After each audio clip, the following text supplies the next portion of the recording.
In the soft haze of distant memory, the Trojan War drifts like a half-remembered dream, spoken first by wandering bards and later written in lines that glowed like embers across centuries. For most of human history, it lived as a story too perfect to be real, a tale of rage and longing, of warriors whose names rose higher than the walls they fought beneath. Listeners accepted it the way they accepted the changing of seasons, believing not in its accuracy but in the feeling it carried. Yet beneath that gentle acceptance lay a quiet question that never fully faded. What if the poem was not just a poem? As time moved forward, the story passed from candlelit monasteries to crowded Renaissance halls, where scholars argued over every verse. They traced Homer's words as if they were clues, though most insisted the world he described could never have existed. They pictured Helen as an invention, Achilles as a symbol of wrath, Hector as a noble shadow crafted to reflect human honor. To them, the war belonged to imagination alone, a grand mural painted with emotions rather than facts. Still, the tale refused to be dismissed. Each generation found itself returning to the same burning city, pulled towards something it could not name. The deeper one listens to the epic, the more strangely precise it becomes. The winds, the coastline, the rhythm of distant battles all feel anchored in a place that should exist somewhere in the world. This quiet precision unsettled those who looked closely.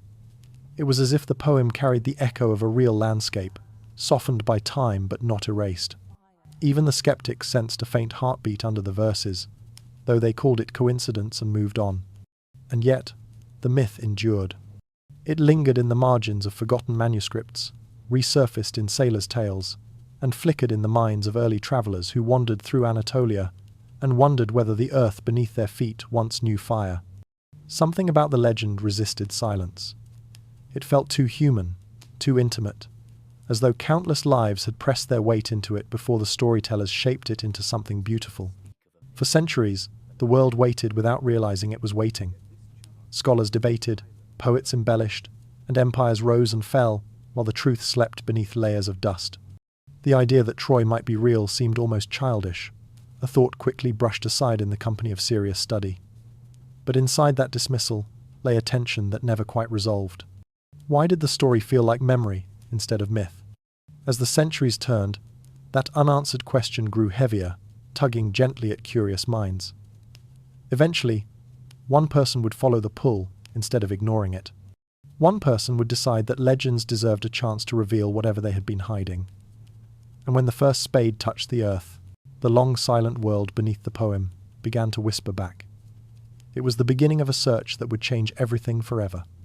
In the middle of the 19th century, long before archaeology learned the discipline it knows today, the ancient world was treated less as a record of humanity and more as a glittering vault waiting to be cracked open. Explorers sailed toward distant ruins, with notebooks in their pockets and dreams of discovery burning behind their eyes. Museums in London, Paris, and Berlin competed like empires of their own, hungry for statues, tablets, and golden masks that could adorn their halls and declare their place in the race for prestige. It was a time when the past felt close enough to touch, yet wrapped in layers of misunderstanding, ambition, and fantasy. Digging was not yet a science, it was a theatre of adventure. What made this era especially strange was the way scholars approached ancient texts. Greek tragedies were admired for their artistry, Egyptian inscriptions for their mystery. But Homer's world was considered something different, too dramatic, too emotional, too impossible to be grounded in physical reality. Professors nodded politely at the Iliad and Odyssey, yet dismissed them as elaborate fictions, beautiful but empty of historical substance. The Trojan War, they insisted, belonged in the same category as the labours of Heracles or the wanderings of Odysseus. To suggest otherwise risked ridicule, not because evidence contradicted the idea, but because the academic world was unwilling to let poetry become a map. Still, beneath the polished certainty of scholarship, Europe was changing. The Industrial Revolution had awakened a hunger for origins. Nations that reshaped the present began longing to understand the deep foundations of their identity. Ancient cities whispered to them through broken stones, and myths began to feel less like fantasies and more like distant memories. Travellers returning from the eastern Mediterranean carried stories of weathered hills, forgotten mounds, and local legends that hinted at worlds buried beneath the modern landscape. Something quiet but powerful was shifting. At the same time, The geopolitical stage cracked open. The Ottoman Empire, once vast and formidable, struggled to control its far-flung territories.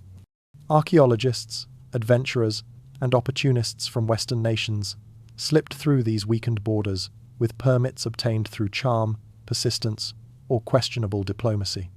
Every empire wanted a piece of the ancient world, and every excavation site became a silent battlefield of cultural competition. Under the surface of polite scholarly debate, a race for ownership of the past was unfolding, driven not by curiosity alone, but by national pride and ambition. Amid this chaotic environment, one idea emerged like a spark tossed into dry brush. What if ancient texts could be more than imaginative stories? What if they contained echoes of real landscapes, real conflicts, real civilizations that time had simply buried? A small group of linguists, historians, and dreamers began to entertain the possibility that myths might preserve memories, not perfectly, not literally, but faithfully enough to guide discovery. It was an idea that threatened the very foundation of academic certainty. If Homer's words were rooted in truth, then centuries of scholarly dismissal would have to be reconsidered. This tension created a strange quiet in the intellectual world, a silence that felt like the moment before a storm. The past had become a puzzle with missing pieces, and the more scholars tried to ignore the shape of the gaps, the more those gaps pulled at them. The ground beneath accepted knowledge felt less stable each year. By the time the idea of searching for Troy took hold, the world was ready without realizing it. The stage had been prepared by ambition, doubt, rivalry, and the fading strength of empires. All that remained was for someone to pick up a shovel and trust the whisper of an ancient poet over the certainty of modern scholars. And soon, a man would rise who believed the truth of a forgotten war lay somewhere beneath a quiet hill in the east. A man willing to challenge every assumption simply by digging where others refused to look. He would step into a landscape guided not by credentials but by conviction. And in doing so, he would begin unraveling the boundary between fable and reality, forcing the world to confront what it had long chosen to ignore. It was only the beginning. In the long shadow cast by centuries of retelling, Homer's epics seem at first like drifting clouds, beautiful, shapeless, unconcerned with the demands of geography. Yet when one listens carefully, a different pattern emerges. Beneath the poetry lies an unexpected thread of precision, as if the storyteller carried not only memories of heroes and battles, but also the quiet weight of real coastlines, real winds, real distances measured by real footsteps. The Iliad, often dismissed as pure imagination, begins to reveal itself as something stranger and far more compelling, a map disguised as a myth.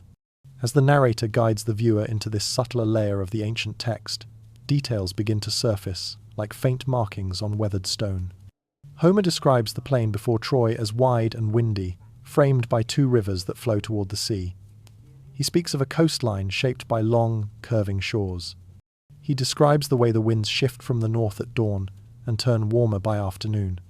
These might seem like poetic flourishes until one compares them to the features of the Troad, the region in northwest Anatolia, where Troy is believed to have stood. The alignment is uncanny. Even the distances between encampments, told through the rhythm of marching feet and the time it takes for messengers to run across the plain, hint at real measurements preserved across generations. This realization arrives slowly, like dawnlight seeping into a dark room.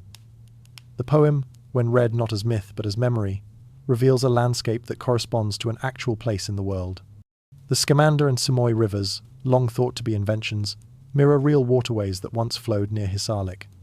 The vantage point from the city's heights, where Trojan watchers scanned the horizon, matches the gentle rise of the mound that still survives.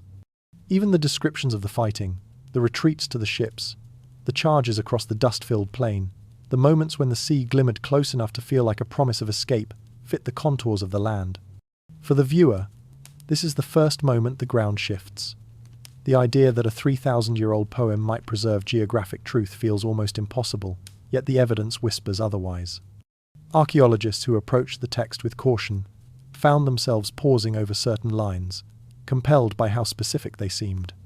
Literary scholars, trained to look for metaphor, suddenly saw practical details embedded within the verses. It was as though Homer had woven a tapestry from two threads, imagination and recollection, bound tightly enough that centuries could not separate them. This possibility becomes a quiet thrill. If the poem holds the memory of the land, then perhaps it also holds the memory of the events that shaped it. The viewer begins to sense that ancient oral traditions were not merely stories but vessels, containers that carried the echoes of real experiences across generations too distant for writing alone to bridge. In an age when memory was the only archive, storytellers were the keepers of truth. Their tales may have changed with each retelling, yet some elements, especially those anchored to physical reality, endured. The more closely scholars looked, the more the puzzle pieces aligned. The Greek ships arranged along the coastline, the position of the Trojan gates, the shape of the battlefield, all mirrored what could be reconstructed from geological studies and excavations. Even the seasonal winds mentioned in the epic matched meteorological patterns that still sweep the region today. Such precision is difficult to dismiss as coincidence. Ancient bards repeated these details because truth has a way of clinging to memory. It hinted that memory could survive when history seemed lost to time.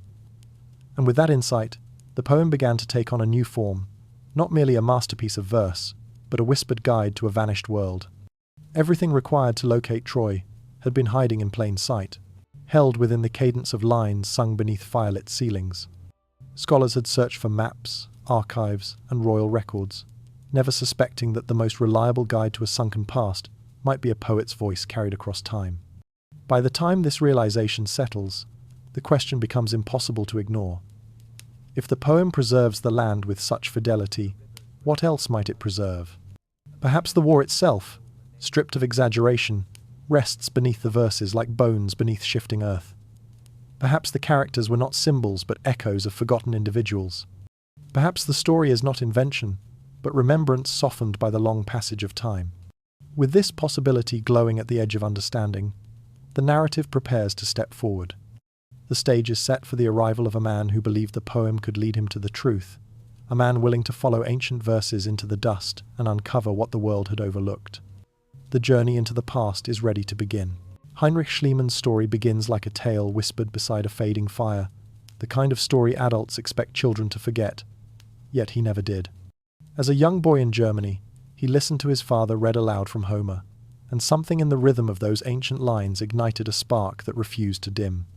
While others treated the tales as comforting myths, he accepted them as fragments of a lost reality. That conviction, fragile at first, settled deep within him. Long before he understood the world, he believed he would one day walk the same ground as the heroes he admired. Life, however, did not grant him an easy path.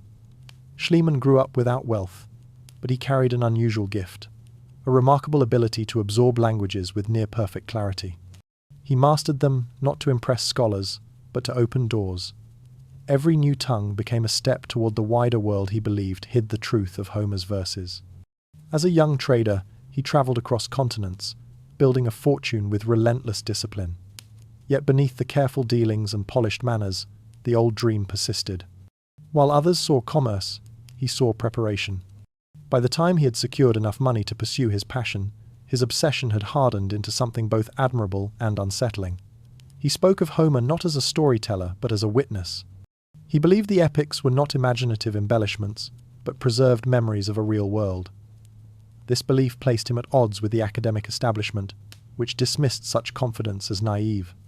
Scholars considered him reckless, a wealthy amateur blinded by nostalgia. Their doubt only deepened his resolve. There was a streak of defiance in him, a certainty that truth favored the bold. Schliemann's brilliance was undeniable. His memory was sharp, his instincts fierce, and his imagination refused to be confined by convention. Yet those same qualities fed his flaws. He sometimes bent facts to shape the story he wanted to tell, embellished his accomplishments, and brushed aside anyone who challenged his vision. The dual nature of his mind, part genius, part dreamer, created a tension that drew people toward him, even as it unsettled them.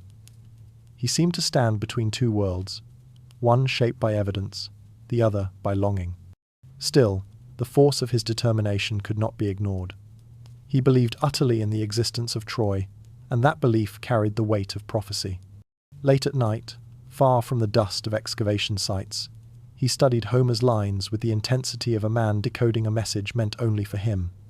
Each description of wind, water, and wall became a clue. Each shift in the poem's cadence became a marker pointing toward the landscape he intended to uncover. His obsession became his compass. To understand Schliemann is to feel the strange pull of a dream that refuses to loosen its hold. He was willing to risk ridicule, fortune, and reputation to prove that a world dismissed as fantasy had once existed. His certainty bordered on instability, yet it carried a quiet beauty. In an age ruled by rationalism and skepticism, he moved guided not by theory but by belief. And belief, when held with such intensity, becomes a force capable of reshaping history. As his confidence grew, so did the sense that he was approaching something immense. The ancient stories he cherished no longer felt distant. They hovered at the edge of the present, waiting. Scholars continued to scoff, unwilling to consider that a merchant might uncover what generations of experts had overlooked. But Schliemann did not waver. Resistance only strengthened his conviction that he was walking the path he was meant to follow. His life, viewed from a distance, resembles the arc of a myth. A child bound to an impossible dream, a man shaped by fortune and flaw, and a seeker drawn toward a secret buried beneath centuries of dust. Whether driven by brilliance or madness, he moved with unwavering purpose. And now, as he prepared to step onto the soil of Anatolia, the story shifted from longing to possibility. The land where myth and earth converge was waiting. It was here that destiny and determination would collide in the air. Schliemann arrived at Hisarlik as though stepping into a page of the epic that had shaped his life. The hill rose gently from the surrounding plain, crowned with scrub and sun-baked soil, its quiet silhouette betraying none of the storms it had endured. Warm light shimmered across the landscape, and dust lifted in soft spirals as the wind moved through the grasses. Local villagers watched from a distance, curious yet cautious, their expressions mirroring a land long accustomed to strangers with impossible dreams. Ottoman officials lingered nearby, uncertain whether this foreigner's intentions were foolish, ambitious, or dangerous. The moment he set foot on the slope, he felt a strange and powerful certainty. Hisarlik did not look extraordinary, no towering ruins, no statues peeking through the earth, but something about its shape, its position, its stubborn presence aligned perfectly with the lines he had memorized from Homer. It was as if the ground itself whispered to him, hinting that truth lay just beneath the surface. He wasted no time assembling workers, tools, and tents, moving with a restless energy that startled those who expected slow deliberation. For Schliemann, hesitation felt like betrayal. He had waited his entire life for this moment. When the first spade struck the soil, the sound carried a weight that startled everyone present. It was a simple metallic thud, yet it seemed to ripple across the plain. Dust rose in a fine cloud, drifting through the warm air like the breath of something waking from a long sleep. Schliemann stepped closer, watching the earth shift, his heartbeat matching the slow rhythm of the workers' movements. Each layer of soil removed felt like peeling back a page of time. The locals murmured softly as fragments of pottery and broken stones began to appear, small things, insignificant on their own, yet heavy with possibility. As the digging continued, the atmosphere around the hill changed. Conversations grew quieter, movements more deliberate, as though everyone sensed they were participating in something that stretched far beyond their own lives. The hill's secrets began to stir. Workers unearthed rough walls, ash-darkened debris, and the faint outlines of structures whose shapes challenged the assumptions of scholars thousands of miles away. Schliemann moved constantly from trench to trench, driven by a mixture of exhilaration and impatience. He pushed the team hard, sometimes recklessly, ignoring the warnings of those who urged caution. His methods were crude, but his instincts were sharp. He felt the tremor of history beneath every stone lifted from the ground. The warm wind carried scents of dust and dry grass, but beneath it lingered a feeling older than memory. Schliemann stood at the center of it, a solitary figure suspended between certainty and obsession. The myth he had carried since childhood seemed to rise through the soil, answering his belief with fragments of truth. With each new discovery, the curve of a wall, the collapse of an ancient floor, the boundary between legend and reality thinned. By the time the sun dipped toward the horizon, the trenches carved into Hisarlik revealed enough to silence even the most skeptical observers. Something was buried here, something vast, layered, and unmistakably ancient. And as twilight fell across the hill, Schliemann felt the quiet thrill of knowing the world would no longer be able to dismiss Homer as mere poetry. He had begun the work that would unravel 3,000 years of doubt. The ground had begun to speak, and with every stroke of the shovel, its voice grew stronger, urging the excavation onward into deeper and darker layers of forgotten time. More. The first days of excavation at Hisarlik revealed promise, but the days that followed revealed something far more complicated. Schliemann approached the hill, not like a scientist, but like a man racing a clock only he could hear. His methods were bold to the point of recklessness, driven by the conviction that Troy lay deeper than any previous explorer had dared to dig. Rather than peel away the layers patiently, he ordered vast trenches carved straight through the mound, slicing through centuries of buried civilizations with startling speed. He believed the upper levels were unimportant, distractions covering the real city of legend. In his mind, Troy would be found only in the deepest strata. To the workers, the pace felt dizzying. Walls appeared, vanished, then reappeared in different shapes as trenches expanded, pottery shattered beneath heavy picks. Foundations that could have revealed quiet domestic lives were broken apart before anyone had the chance to study them. Yet through this chaos, Schliemann believed he was drawing closer to the heart of the legend. His instincts pulled him downward, deeper into the mound, where older stones waited in silence. He imagined the footsteps of Hector and Achilles echoing beneath the soil, and the vision drove him relentlessly onward. Then came the moment that would make his name famous and controversial. One morning, while the workers chipped away at a partially collapsed wall, Schliemann claimed to see a glint of gold. He ordered the area cleared and dismissed the crew, insisting he would continue the work with only his wife present. What they uncovered became known as Priam's treasure, a hoard of gold diadems, cups, bracelets, and delicate filigree that shimmered like sunlight trapped in metal. To Schliemann, it was proof undeniable and absolute that he had found the city described by Homer. He photographed his wife adorned in the jewels, presenting the discovery as if she were a queen resurrected from myth. The world reacted with astonishment. Newspapers printed illustrations of the jewels. Scholars debated fiercely. Romantic minds thrilled at the idea that a legendary king's belongings had survived 3 millennia beneath Anatolian soil. But the truth, as modern archaeology later confirmed, was far less convenient. The treasure did not belong to Priam. It came from a much earlier period, likely centuries before the era of the Trojan War. Schliemann had found something extraordinary, but not what he believed he had found.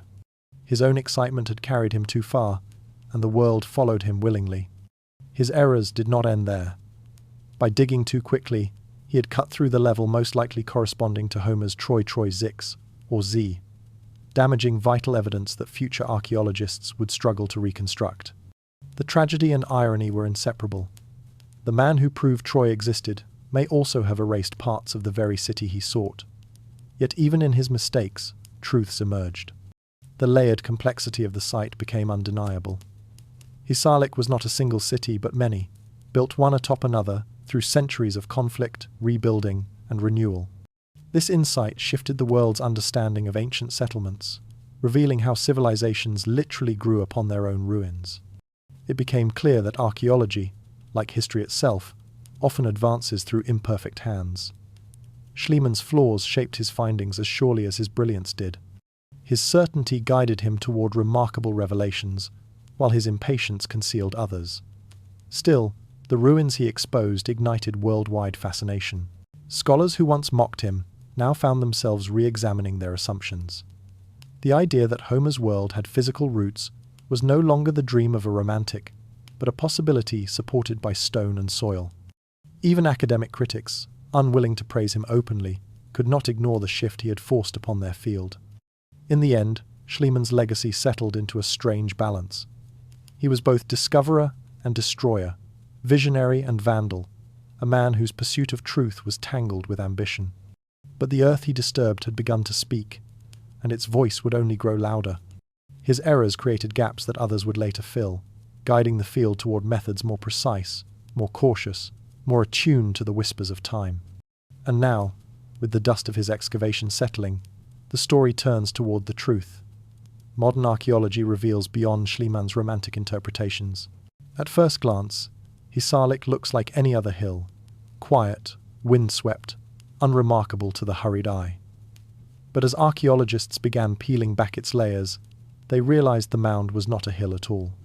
It was a monument carved by time itself, a stack of forgotten worlds pressed one atop another, each carrying the weight of lives that had risen, flourished, and vanished long before the first lines of the Iliad were ever sung. What Schliemann uncovered in his haste, others would later trace with patience, revealing a truth that felt almost impossible. Troy was not a city, but 9. The deeper scholars dug, the more astonishing the story became. The lowest layer, Troy the First, belonged to a small fortified village, its simple stone houses clustered around a central courtyard. Life there moved slowly, shaped by the rhythm of trade and the fragile security of walls built to protect a community still learning how to survive. Above it lay Troy II, richer and more ambitious, with grander structures and hints of early prosperity. Troy III, IV, and V. Each carried their own distinct identities, subtle shifts in pottery, architecture, and technology marking generations of change. It was as though the earth had kept a careful chronicle of human resilience.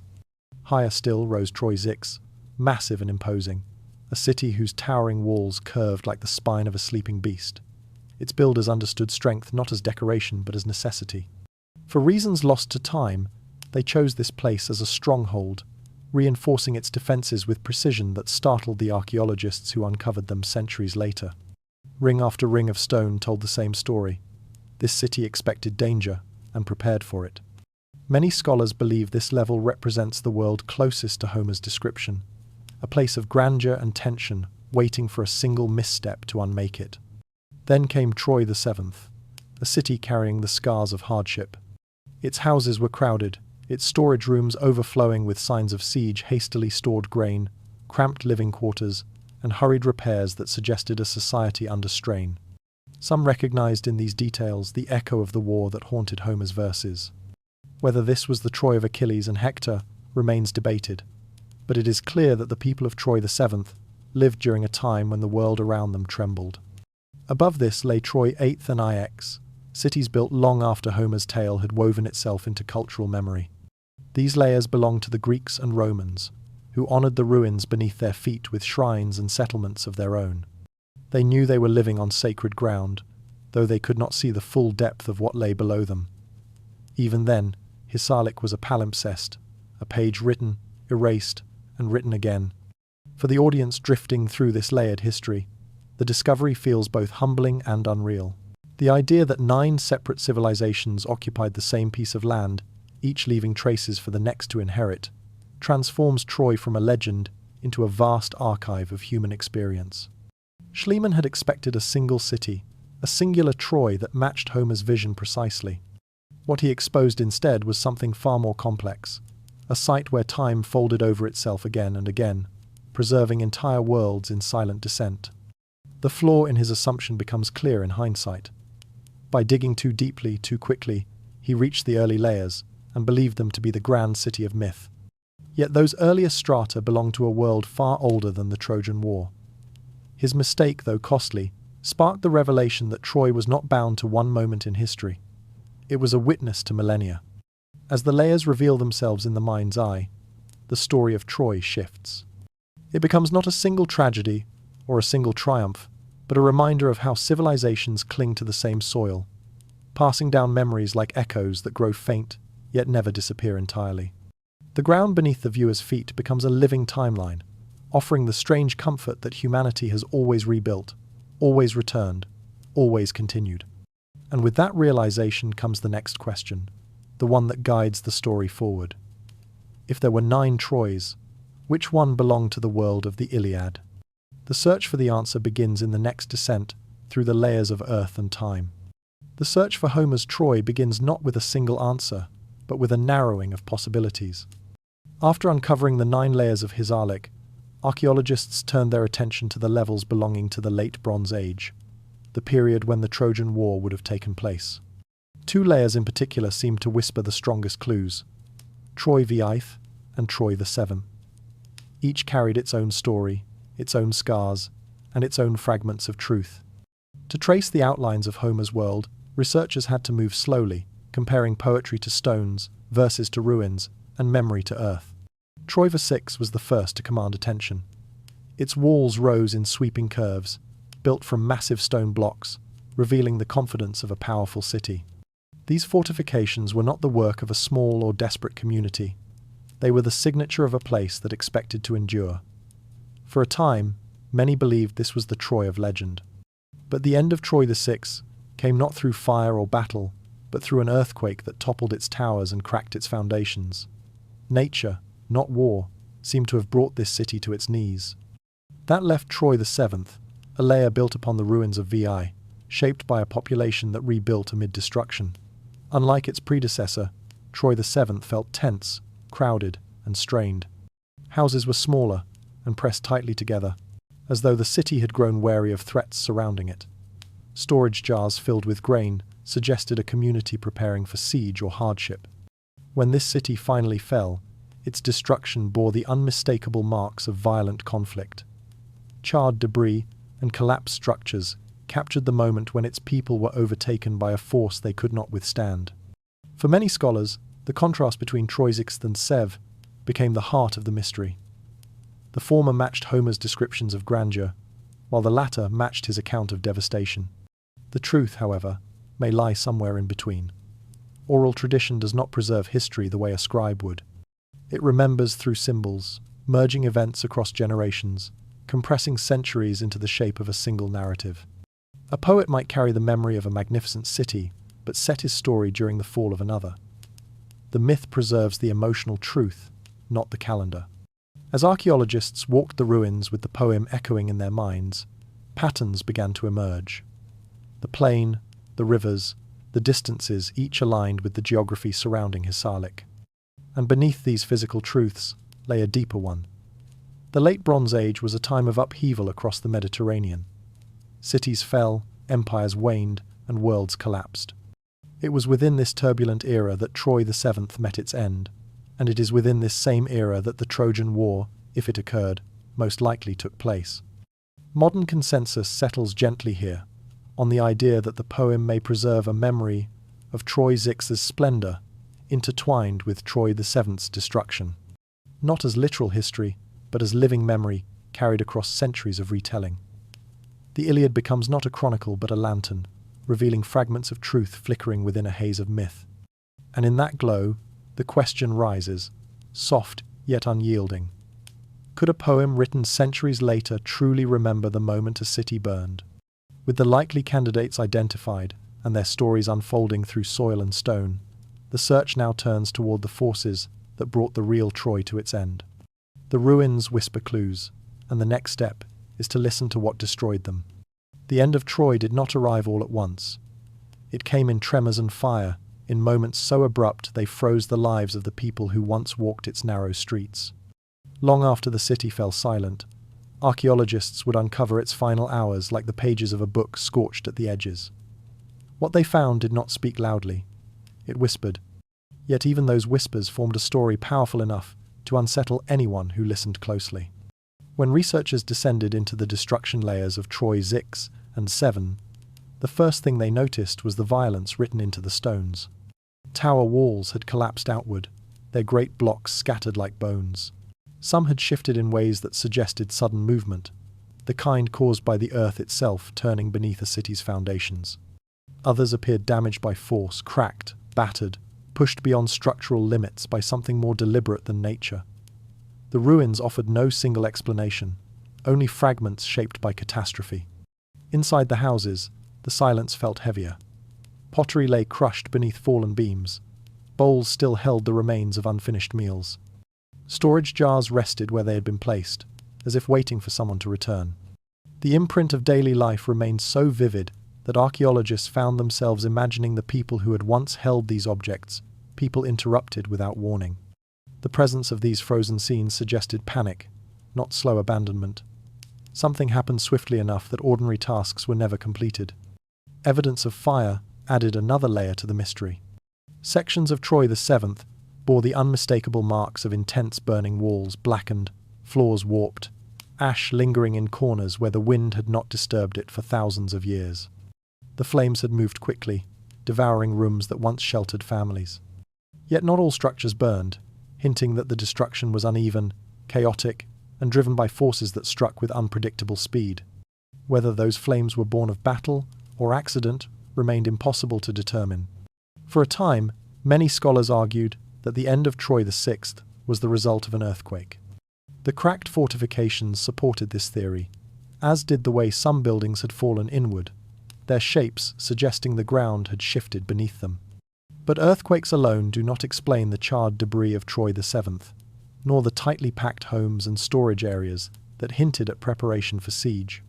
The overlapping layers of destruction felt less like a single event and more like a sequence, one calamity weakening the city, another delivering the final blow. The ambiguity only deepened when archaeologists considered the larger world of the Late Bronze Age. Across the Mediterranean, cities were burning. Empires that had stood for centuries suddenly faltered. Trade routes collapsed. Famine spread across regions that had once thrived. The fall of Troy began to look less like an isolated tragedy and more like one thread in a tapestry of unraveling civilizations. The stress that strained Troy VII might have come from far beyond its walls. Pressures of war, migration, or environmental shift echoing across continents. Yet for all these possibilities, the ruins at Hisarlik refused to speak with certainty. They left questions suspended in the dust. Was Troy brought down by foreign invaders seeking to control the straits? By internal conflict erupting in a weakened city? By storms of hunger and climate that made survival impossible? Or by a coalition of forces striking in relentless sequence? Each interpretation held merit, and each dissolved slightly when compared to the evidence. The stones recorded destruction, not motive. The quiet mystery of these ruins is what lingers. They capture the moment when a powerful city armed with towering walls and fortified gates could no longer withstand the weight pressing against it. Something strong enough, sudden enough, and merciless enough broke through its defenses and left its people fleeing into the night or falling where they stood. The viewer is left imagining the sounds of that final hour, the crack of stone, the rush of flame, the stunned silence that followed. And as the dust settled across centuries, all that remained were the echoes, clues scattered like fragments of a shattered vessel, hints of a great struggle whose cause cannot be named with absolute certainty. The ruins tell a story of collapse, but they do so in murmurs, inviting interpretation rather than offering answers. To understand what truly happened, one must look beyond Troy itself. The city did not fall alone. Its destruction was part of a greater unraveling, a shadow stretching across the entire Late Bronze Age. The next chapter widens the lens to reveal that Troy's fate was only one piece of a world coming undone. Long before Troy's walls cracked and its towers gave way, the world surrounding it was already shifting. The Late Bronze Age was an era that felt strangely modern, a time when distant kingdoms were connected through fragile threads of diplomacy, trade, and shared ambition. Across the eastern Mediterranean, empires rose like islands in a restless sea, each shining with its own power, yet dependent on the others in ways few fully understood. It was a world bound together not by borders but by movement of goods, people, and promises. Caravans crossed deserts under steady stars, carrying tin, copper, spices, and stories. Ships traced the curves of coastlines, their sails catching winds that had guided merchants for generations. Messengers travelled along ancient roads, linking cities whose names still echo through time. Hattusa, Mycenae, Ugarit, Memphis, Babylon. Letters written on clay tablets moved between kings like whispers in a vast political chamber, each message asking for alliance, tribute, or peace. This intricate web formed a system as delicate as it was impressive, a balance that required every kingdom to play its part. At the heart of Anatolia, the Hittite Empire stood as a formidable power, its armies disciplined and its bureaucracy meticulous.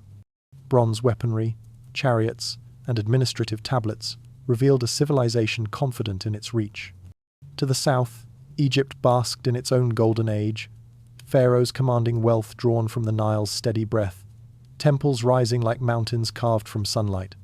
Mycenaean Greece, though fragmented into rival palaces, was fierce and proud, its warriors remembered in countless tales.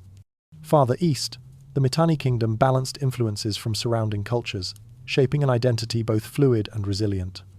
On the surface, this world seemed stable. Its trade routes strengthened economies, its diplomacy maintained a tenuous peace. Yet beneath the calm, subtle fractures began to appear. Resources stretched thin, rivalries simmered, climate shifts caused harvests to falter.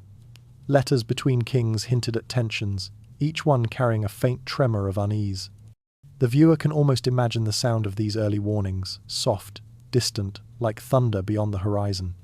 Still, the machinery of this interconnected world continued to turn.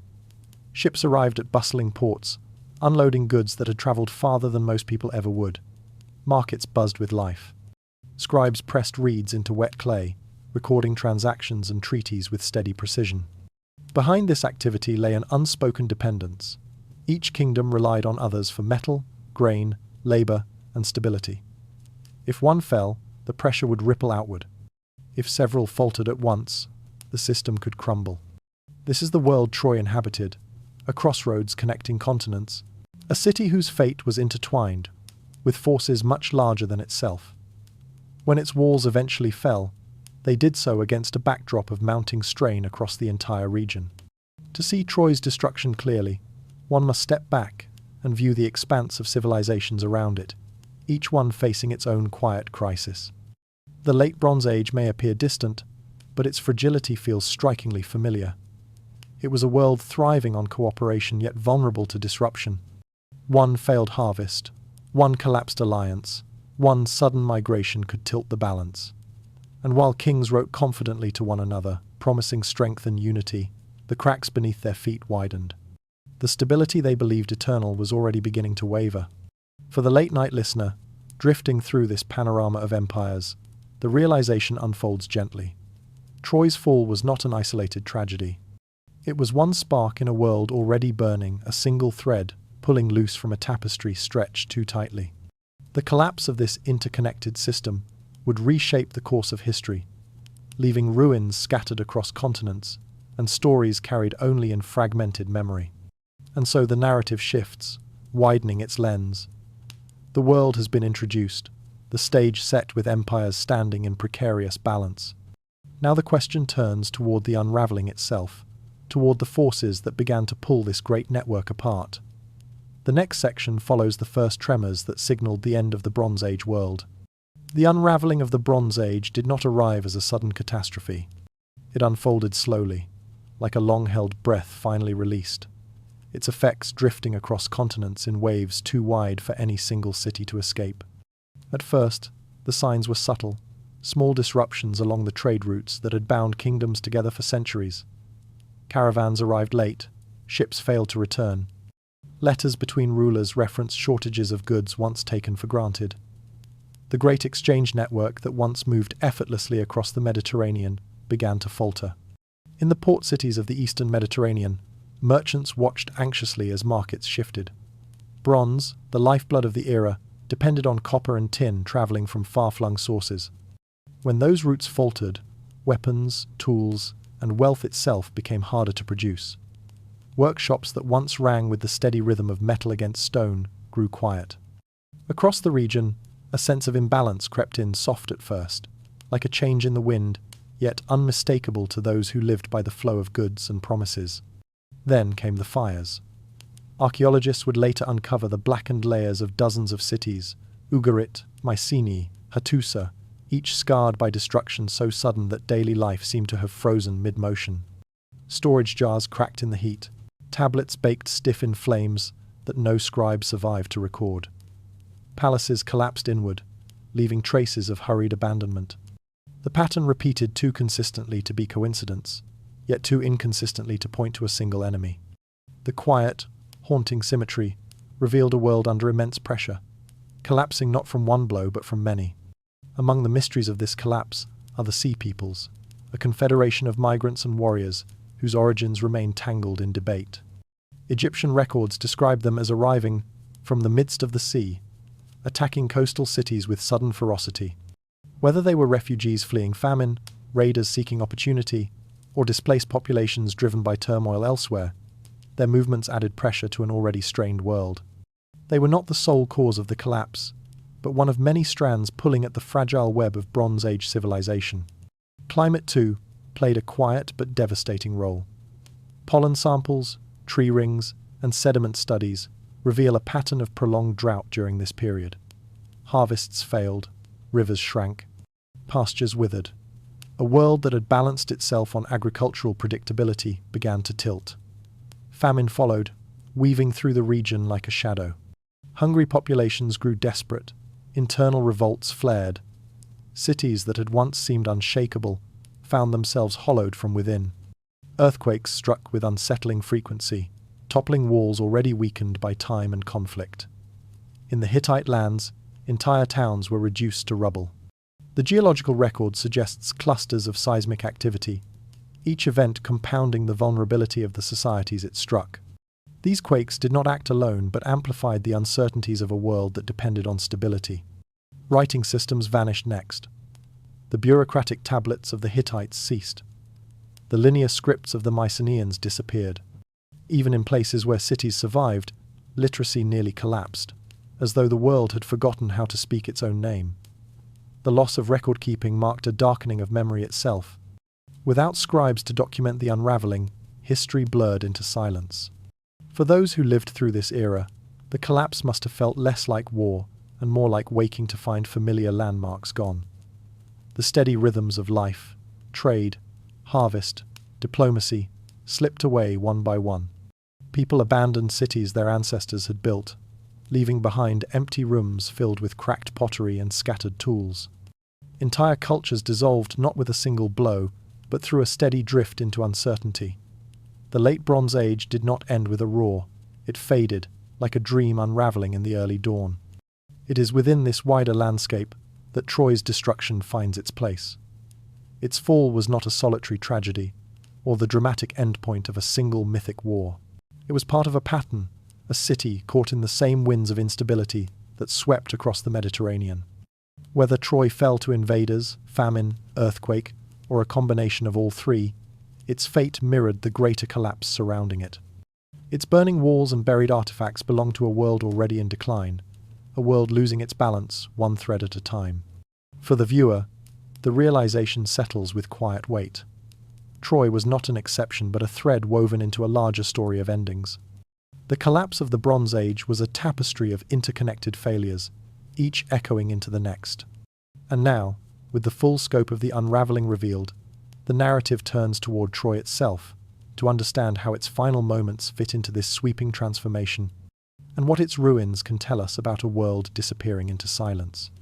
When the smoke of Troy's final destruction settled, the question that drifted across centuries was simple yet elusive. Who brought the city down? The site bore the unmistakable signs of violence: collapsed walls, burned rooms, hurriedly abandoned possessions, yet these clues refused to point toward a single enemy.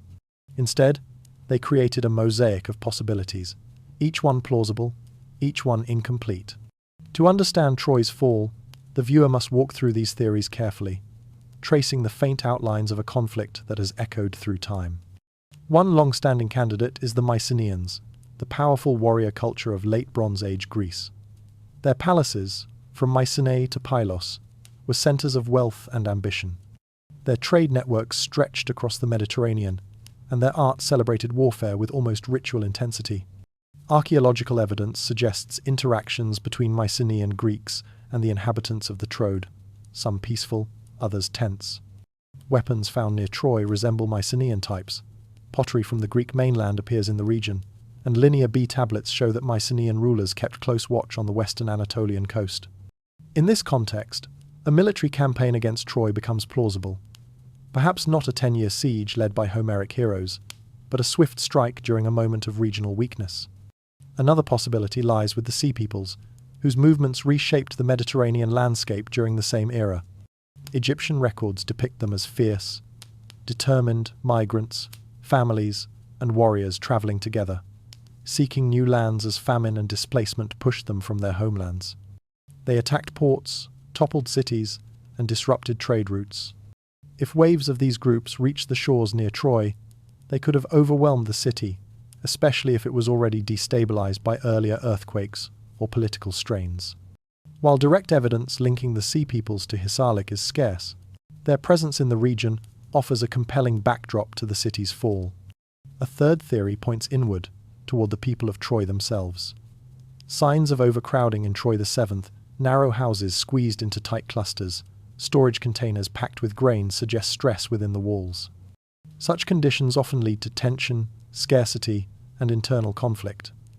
A weakened leadership or factional struggles could have left the city vulnerable to outside attack or even sparked violence from within. If Troy fell, not from foreign invasion, but from internal fracture, the remains left behind would look much like what archaeologists found: a chaotic blend of destruction, fire, and hurried escape. Yet none of these explanations stands alone. Each shines a light on a different angle of the truth, and each leaves shadows in its wake. The most compelling interpretation may be that Troy fell to a combination of forces: a weakened city struck during a period of immense upheaval across the Mediterranean.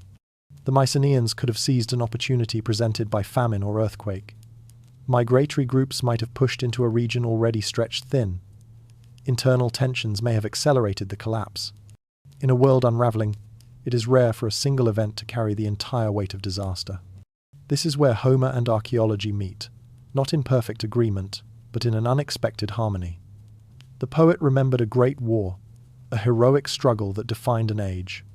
Archaeology uncovers the traces of real destruction, real conflict, real turmoil. The details differ, yet the essence aligns. There was a city that fell. There were forces that sought its downfall. There was suffering, bravery, and loss. The poem captures the emotional truth. The ruins capture the physical one. The real story lies between them, a merging of memory and material, myth and earth. As this section closes, the question shifts gently.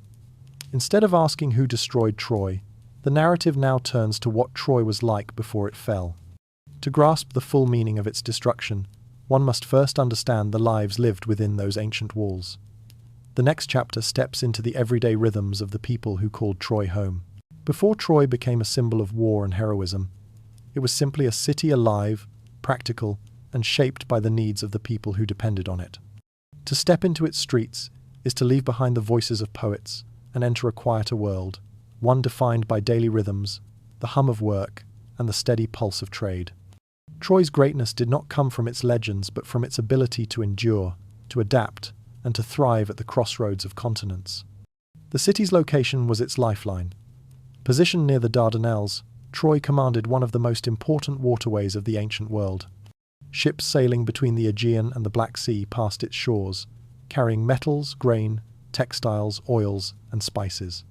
Troy acted as both gatekeeper and host, a place where traders paused to rest, barter, gather news, and pay for passage. In this way, wealth flowed steadily into the city, not in sudden surges, but in quiet, reliable tides.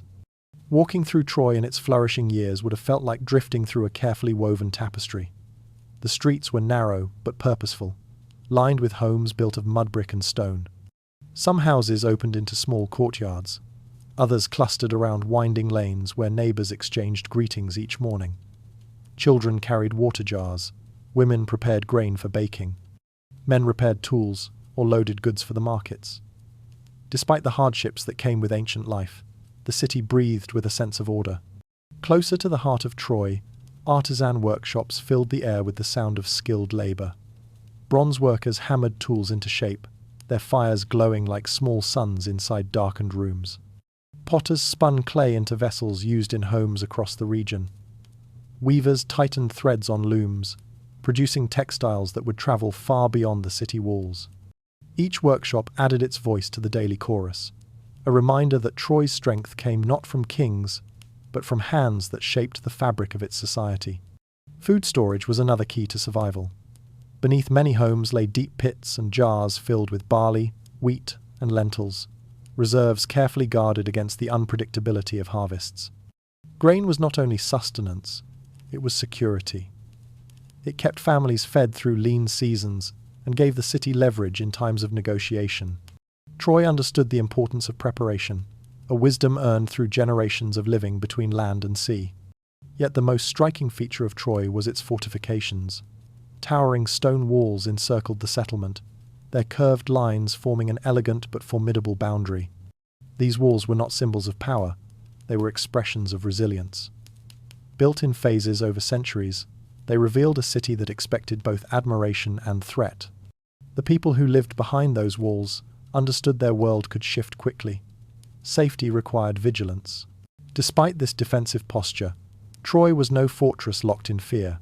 Its gates opened daily to welcome merchants, travellers, and migrants who brought new ideas along with their goods. The city felt less like an isolated citadel and more like a living crossroads where cultures mingled. Foreign languages drifted through the markets. Fabrics from distant regions brushed against local crafts. Stories carried across seas were retold beneath the shade of courtyard trees. The world met at Troy, and Troy found its identity in that meeting. The calm portrait of Troy that emerges from archaeology is far from the dramatic palace imagined in myth. Instead, it is a place defined by ordinary families who shaped their days through effort and routine. The people of Troy were not legendary heroes. They were farmers, traders, sailors, potters, and carpenters. Their lives were not driven by epic destinies, but by the enduring human desire to protect one's home and make a future for one's children. This human-scale Troy makes its fate all the more poignant. When the city eventually fell, it was not only a political or military event. It was the unraveling of countless small lives built on quiet resilience, on chores and rituals, on trust in walls that had stood for generations. Myth amplifies the drama, but archaeology restores the truth. Troy was a community long before it became a story. And now that the city itself has taken shape in the viewer's mind, the narrative turns gently toward the people who inhabited it. To understand Troy fully, one must step closer into the homes, customs, and daily rhythms of those who lived beneath its watchful walls. To understand Troy is to understand its people, not as distant figures wrapped in myth, but as individuals who lived, ate, loved, worked, and worshipped in a city shaped by the currents of its world. The Trojans were not a single, uniform group. They were a blend of cultures, a population formed at the meeting point of Anatolia, the Aegean, and the Near East. Their city stood where continents seemed to lean toward each other, and its people carried that mixture in their language, customs, and daily rhythms. Archaeology reveals this diversity through traces left behind in homes, workshops, and graves. Their diet reflects a landscape of abundance: barley and wheat baked into coarse bread, olives pressed for oil, lentils simmered into stews, fish pulled from nearby waters, and occasional meat from cattle, sheep, or goats. Imported goods also appeared on Trojan tables, spices and fruits carried from distant markets through maritime trade. Meals were simple yet rich in meaning, shared in courtyards or small rooms where families gathered at the end of long days. Their clothing blended practicality with regional influence. Wool was common, woven into tunics and cloaks dyed with earth-toned pigments. Linen, imported or carefully cultivated, added lighter layers for warmer seasons. Artifacts suggest that jewelry, bronze pins, beads, and small ornaments was worn by both men and women, markers not only of beauty, but status.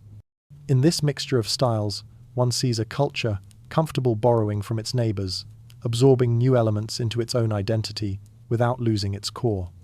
Belief shaped daily life in quieter ways. Troy's religion reflected the spiritual traditions of Anatolia, centered on gods tied to the sky, the earth, and the cycles of fertility. Small clay figurines hint at household rituals, meant to protect families or bless harvests.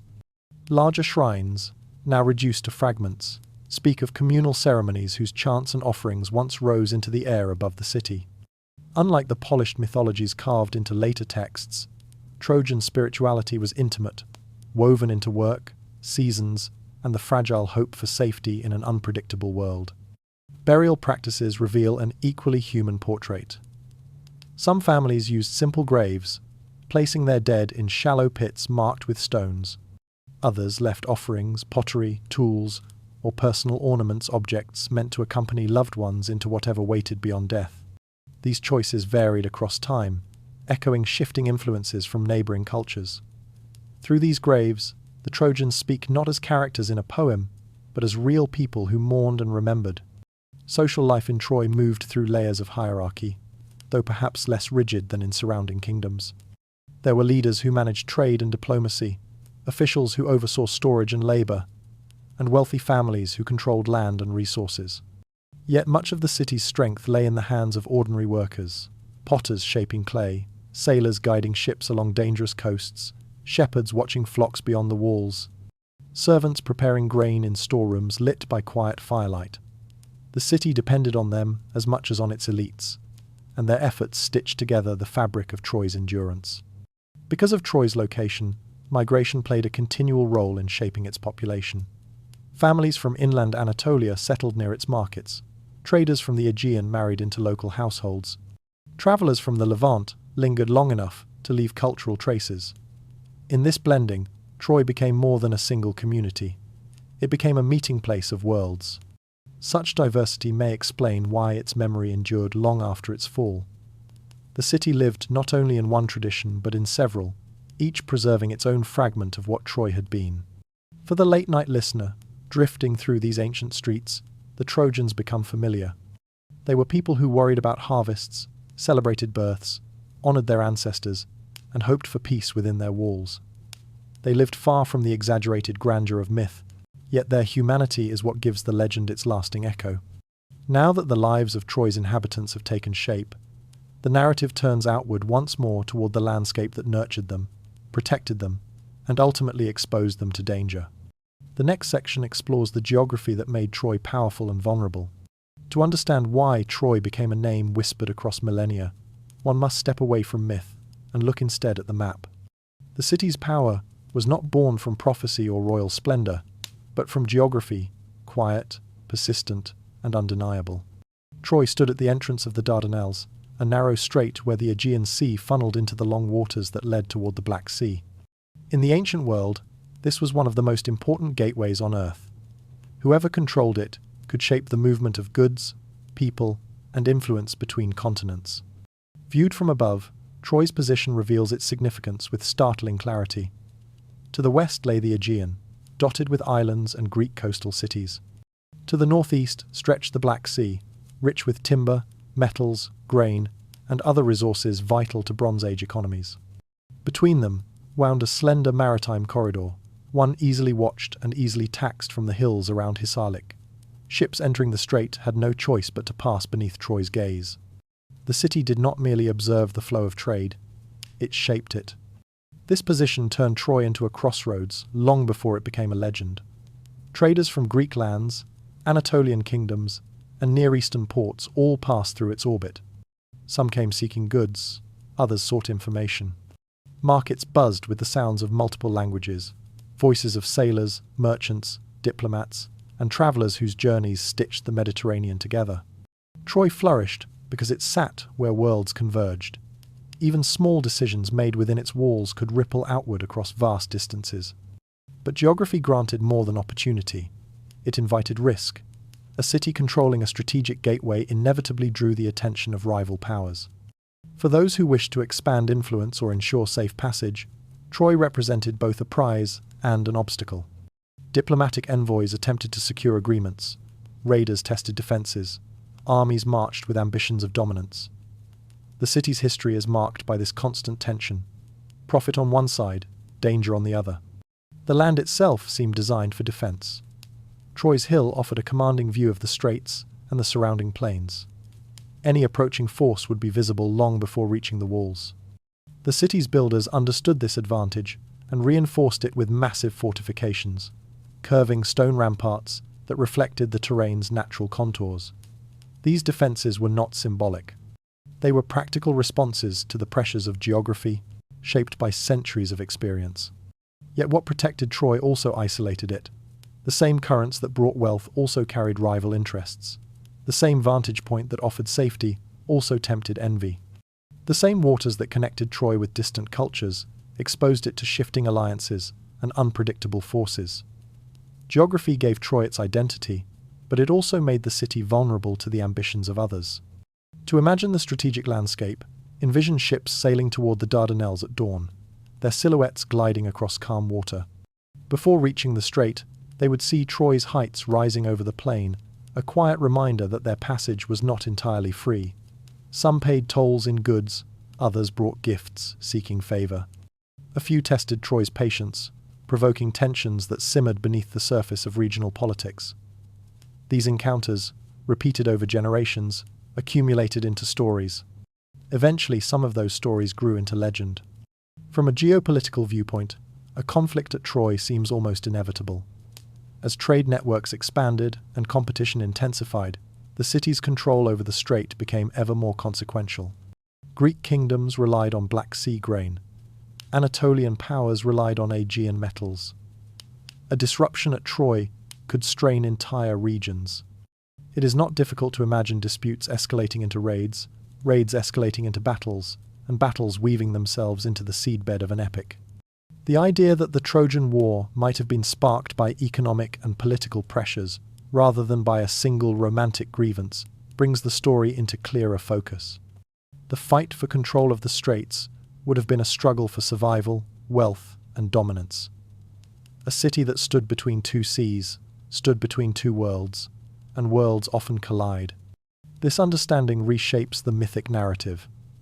Behind the poetry of Homer lies a landscape defined by strategy, geography, and competition. Troy mattered because the straits mattered. Its fall was not simply the loss of a beautiful city, but the shifting of a crucial balance in the ancient world. With the land and sea now mapped in the viewer's mind, the narrative turns toward the stories that transformed this strategic reality into legend. The next chapter explores how Homer reshaped history, blending memory, imagination, and the emotional truth of a world long gone. Long before the Iliad was written down, the story of Troy lived only in human memory. It travelled not through scrolls or stone inscriptions, but through voices, singers, who carried the past across generations, like lanterns passed hand to hand. In this world of shifting borders and uncertain futures, poetry became the most reliable archive. A song could survive where a kingdom could not. A rhythm could endure when a palace crumbled. And so, the events that shaped the late Bronze Age slowly transformed into verse, polished not by pen but by time. The process was subtle. A storyteller in one village might emphasize a hero's bravery. In another, the same hero might be remembered for grief or cleverness. Conflicts that spanned decades could collapse into a single dramatic siege. Entire migrations might be woven into the journey of one legendary figure. As each performer shaped the tale for their audience, the story changed, yet its core remained steady like a river that shifts course, while still flowing toward the same sea. In this way, history became poetry. Real events, scattered across centuries, were gathered into a narrative that listeners could hold in their minds. Natural disasters became signs from the gods.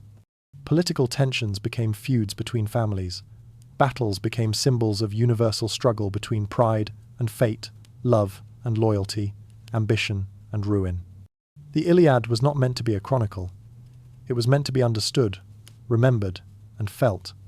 By the time Homer composed his version, he inherited not one memory, but many. Archaeology suggests that the Troy of the poem may reflect the grandeur of Troy VI, the suffering of Troy VII, and echoes of conflicts waged up and down the Aegean coast. Earthquakes, economic tensions, raids by seaborne groups, and regional rivalry all may have fed into the single story we now call the Trojan War. The poem does not distinguish one cause from another. It preserves their emotional truth. A city under pressure, a world in transition, and a conflict that seemed to define an era. Homer magnified this reality through character. Figures like Achilles, Hector, and Priam are shaped with such clarity that they feel both human and mythic. They embody traits that resonate across cultures: anger, courage, dignity, grief. Their stories carry emotional weight even when stripped of historical precision. Whether or not these individuals existed matters less than the truths they represent. They stand as memory made visible. Time also enhanced the symbolic nature of the tale. As generations passed, the meaning of Troy expanded. It became a story about honor for some, about love for others, and about fate for nearly everyone. The longer the story lived in oral tradition, the more layers it gathered. Each retelling was both an act of remembrance and reinvention. Myth became a mosaic, not a photograph. The calm lens of archaeology helps illuminate this process. When set against the ruins of Hisarlik, the Iliad transforms from a literal account into a bridge. It connects what happened to what was felt. It preserves not the exact number of ships or the precise shape of the walls, but the sense of awe that surrounded a powerful city. It remembers not the exact sequence of events, but the feeling of a world on the edge of change. For the late-night listener, This understanding softens the boundary between truth and legend. Myth is not false, it is history remembered differently. It is a way of carrying the past when writing is scarce, when memory is fragile, and when people need stories to survive the shifting tides of their world. Poetry becomes the vessel through which cultures speak to the future.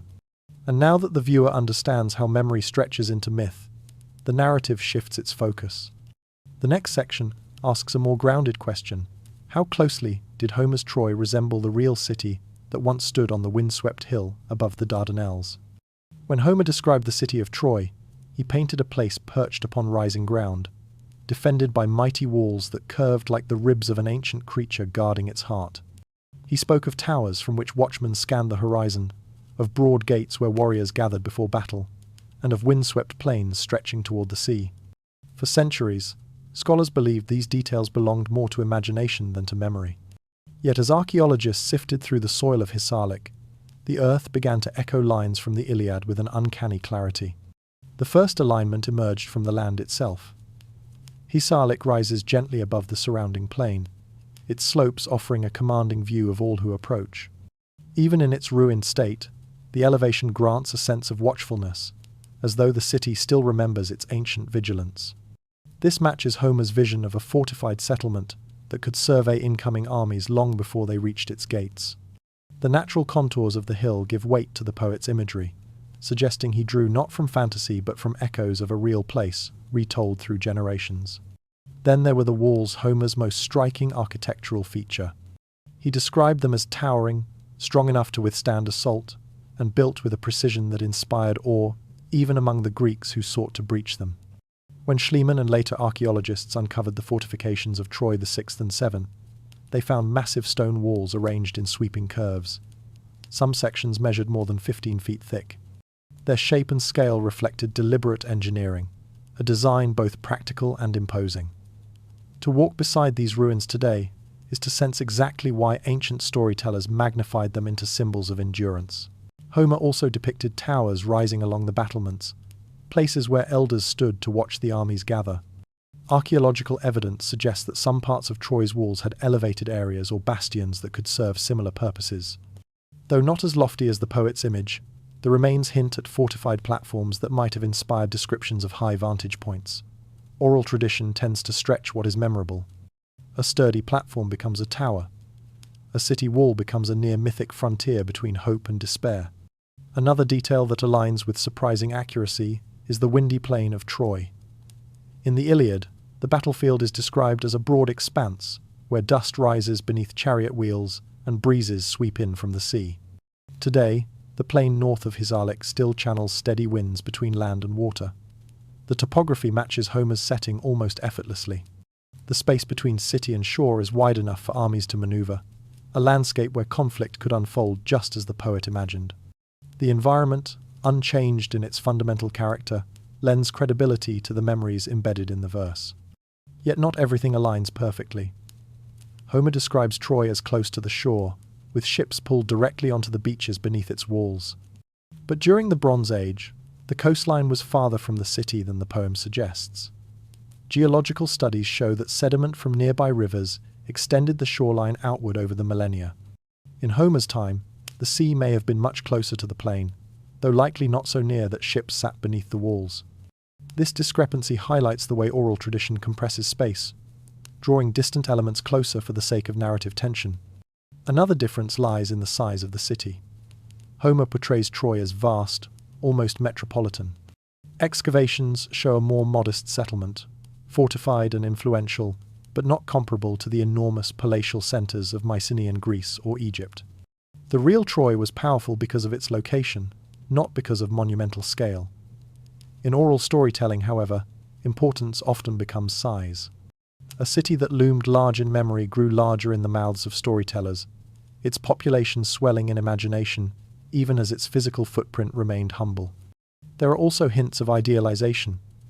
Homer describes magnificent palaces and multi-storied structures, yet most surviving buildings at Hisarlik are simpler functional homes, storage rooms, workshops. Their beauty lay in practicality, not splendor. The poet, inheriting a world already softened by distance, elevated these ordinary structures into something closer to the palatial Mycenaean architecture familiar to his audience. But the most striking truth is this. For all its exaggerations, the Iliad preserves details too specific to dismiss.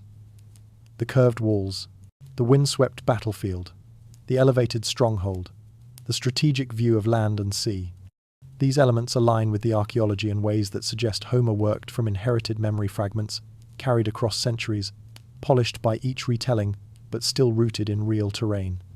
The poet may have lived 400 years after the fall of Troy, yet the landscape itself kept the story alive, offering reference points that storytellers could pass down without written records. For the late-night listener, this merging of earth and epic invites a gentle realization. Myths do not survive because they are perfect. They survive because they carry truths that resonate through time.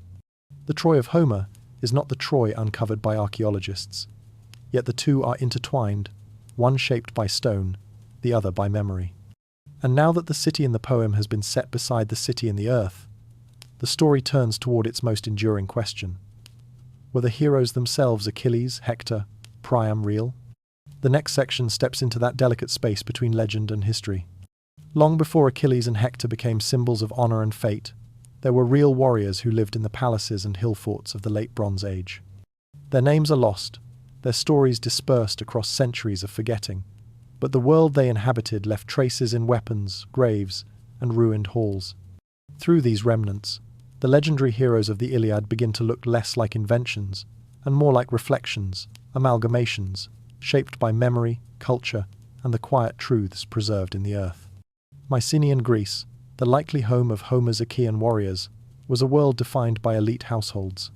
Palaces like Mycenae, Pylos, and Tiryns were fortified with massive stone walls, their corridors filled with scribes, craftsmen, and armed retainers.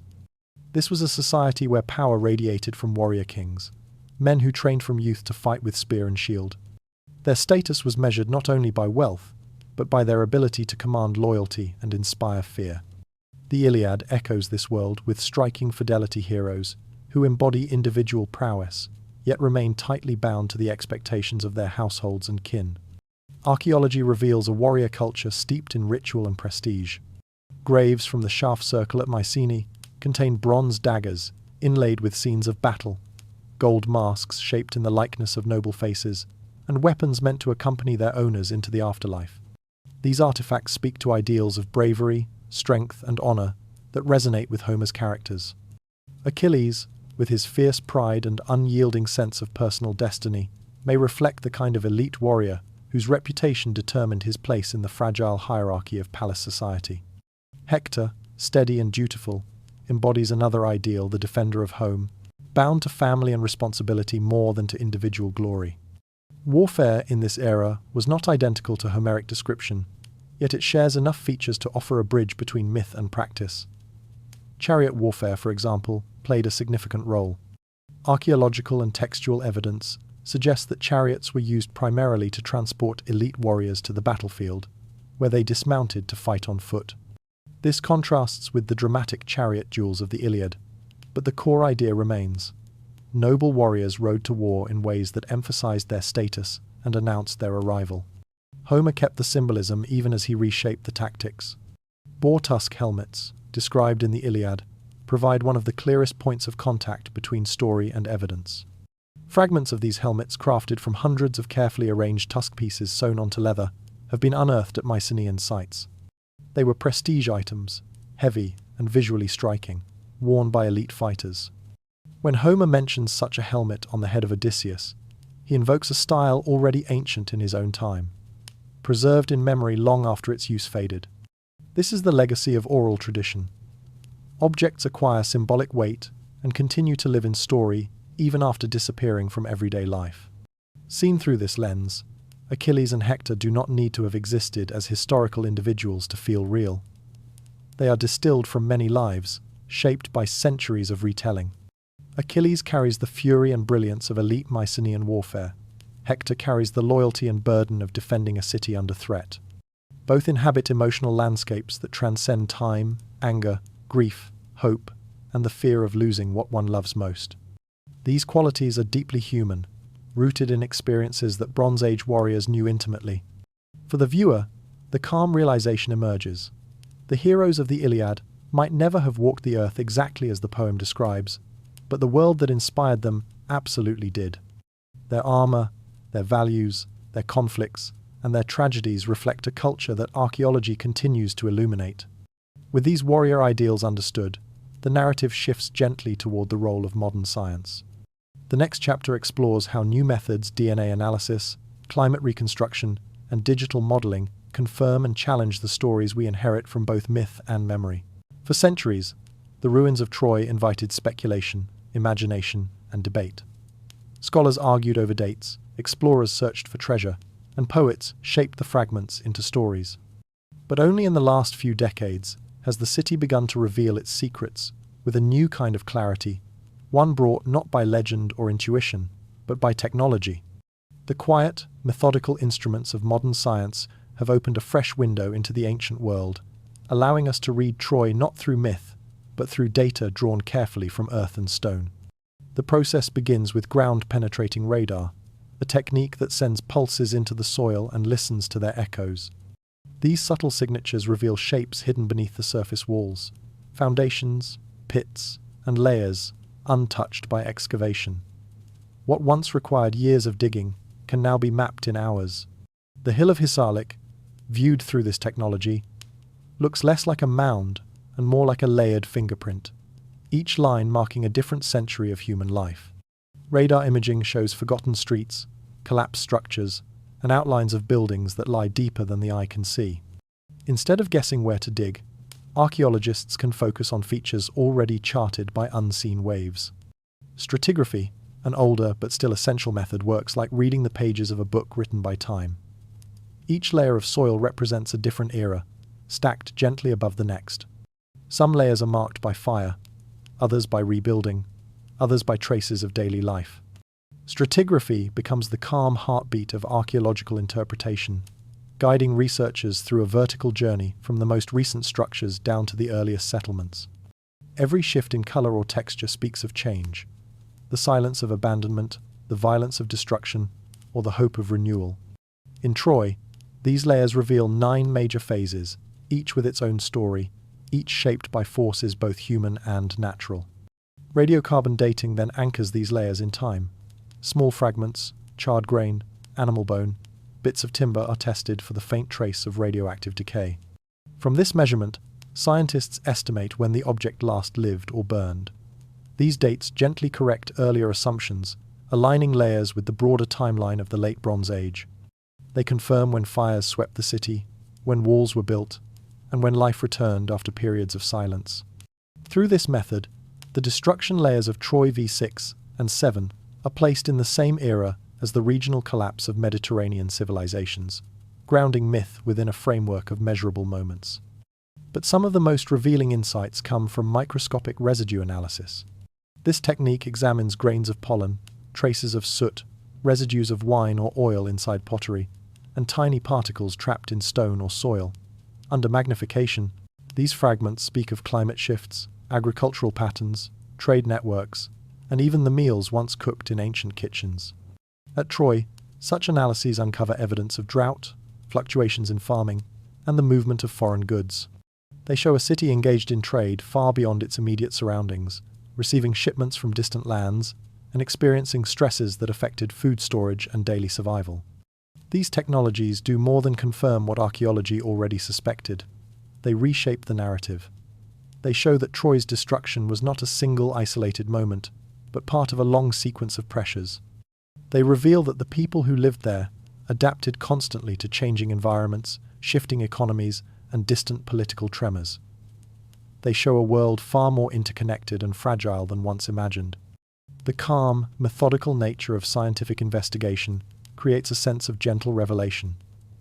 It allows viewers to drift through the past as if guided by a soft lantern, illuminating corners that once remained dark. No drama, no rush, just evidence unfolding at its own pace. Technology becomes not a replacement for imagination, but a companion to it, grounding the story in tangible truth, while leaving room for the mysteries that still linger beneath the earth. For the late-night listener, this marriage of myth and science offers a quiet satisfaction.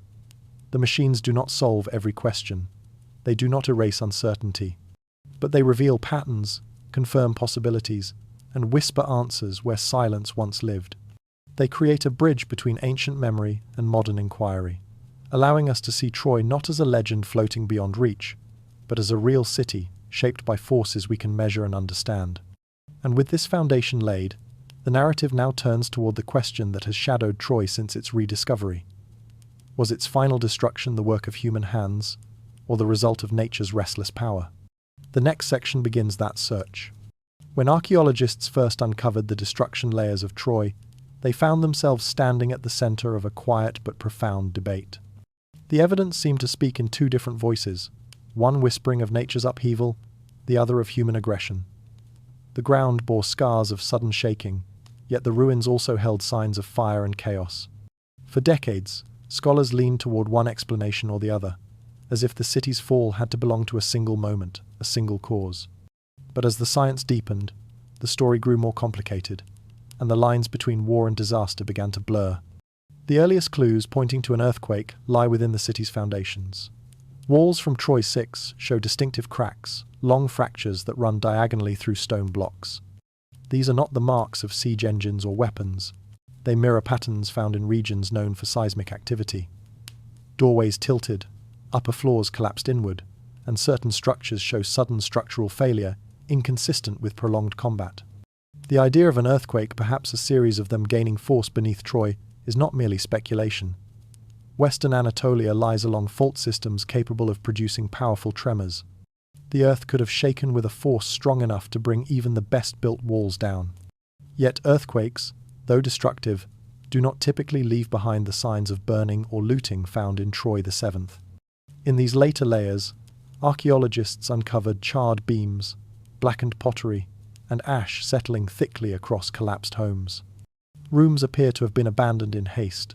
Storage jars remained full, tools lay scattered, and personal belongings were left untouched. These discoveries suggest panic and urgency more associated with human attack than natural disaster. Fire spreads unpredictably, but in Troy's case, the concentrated burn layers hint at deliberate destruction. Flames took hold in several parts of the city, not just one, as though multiple points had been ignited in rapid sequence. Both interpretations carry weight, and both have limitations.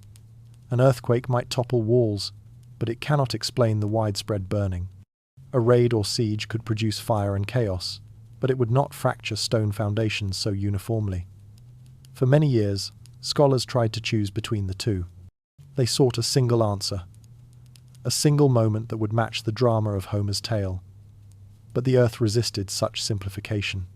The layers of debris did not converge neatly into one catastrophe. They drifted across decades, shaped by forces that rose and fell like tides.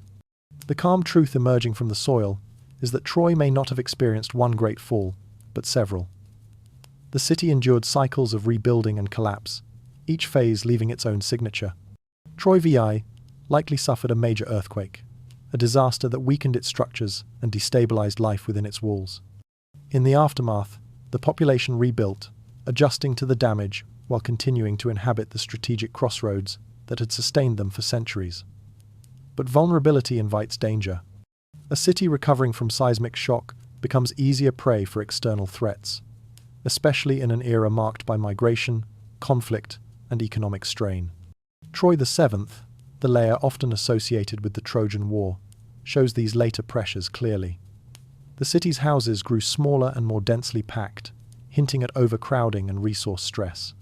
Storage areas expanded, suggesting concerns about famine or disrupted trade. The people of Troy seem to have prepared for instability long before the final destruction came. When fire eventually swept through, it likely struck a population already strained, already uncertain, already contending with the aftermath of previous disasters. The possibility that war and earthquake worked together is not only plausible, it fits the broader pattern of the Late Bronze Age. Across the Mediterranean, cities show signs of multi-layered collapse, seismic damage followed by burning, or vice versa. Environmental pressures, political tensions, and shifting migration patterns blended into a complex web of causes. Civilizations rarely fall from a single blow. They unravel gradually, weakened by natural forces, internal turmoil, and external attacks that arrive when systems are already fragile. For Troy, the combination of earthquake and conflict paints a picture far more nuanced than a single legendary siege. Imagine a generation living through tremors that cracked their walls, trade disruptions that thinned their markets, and raids that tested their defenses. The final fire may have been dramatic, but the true story of Troy's end was quieter, drawn out over years, its people adapting again and again, until one last disaster exceeded their ability to recover. This interpretation shifts the emotional tone of the myth. Instead of a single night of flames illuminating a heroic battlefield, we see a community weathering repeated hardship. Their resilience becomes more poignant. Their fear becomes more human. The collapse becomes a mosaic of events rather than a singular tragedy. And the story carried forward into Homer's epic becomes not a literal memory, but a distilled one, an echo of many endings woven into one. For the late-night listener, this gentle unfolding of uncertainty offers a deeper kind of truth. When legend compresses decades into a single war, it captures the essence rather than the detail. It remembers the feeling of living through a time when the world trembled, when alliances frayed, and when cities burned in the silence between larger upheavals. And now, with Troy's layered destruction understood, the narrative widens again.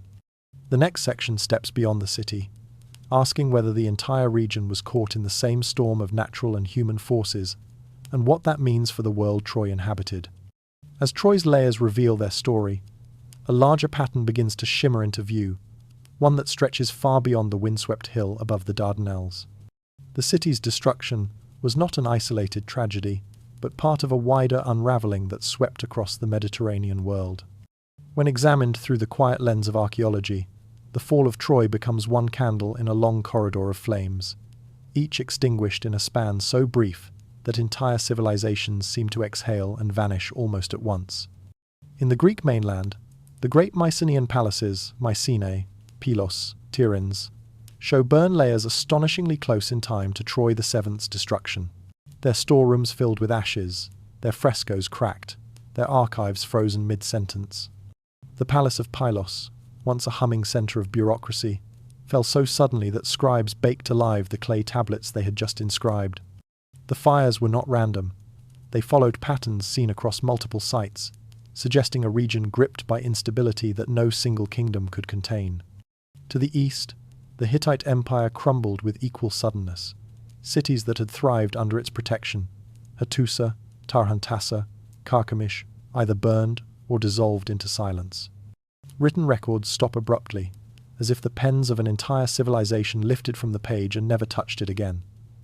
Some scholars attribute the collapse to internal turmoil. Others see signs of famine or invasion. But whatever the cause, the disappearance of one of the Near East's great powers rippled outward, weakening alliances and leaving borders exposed.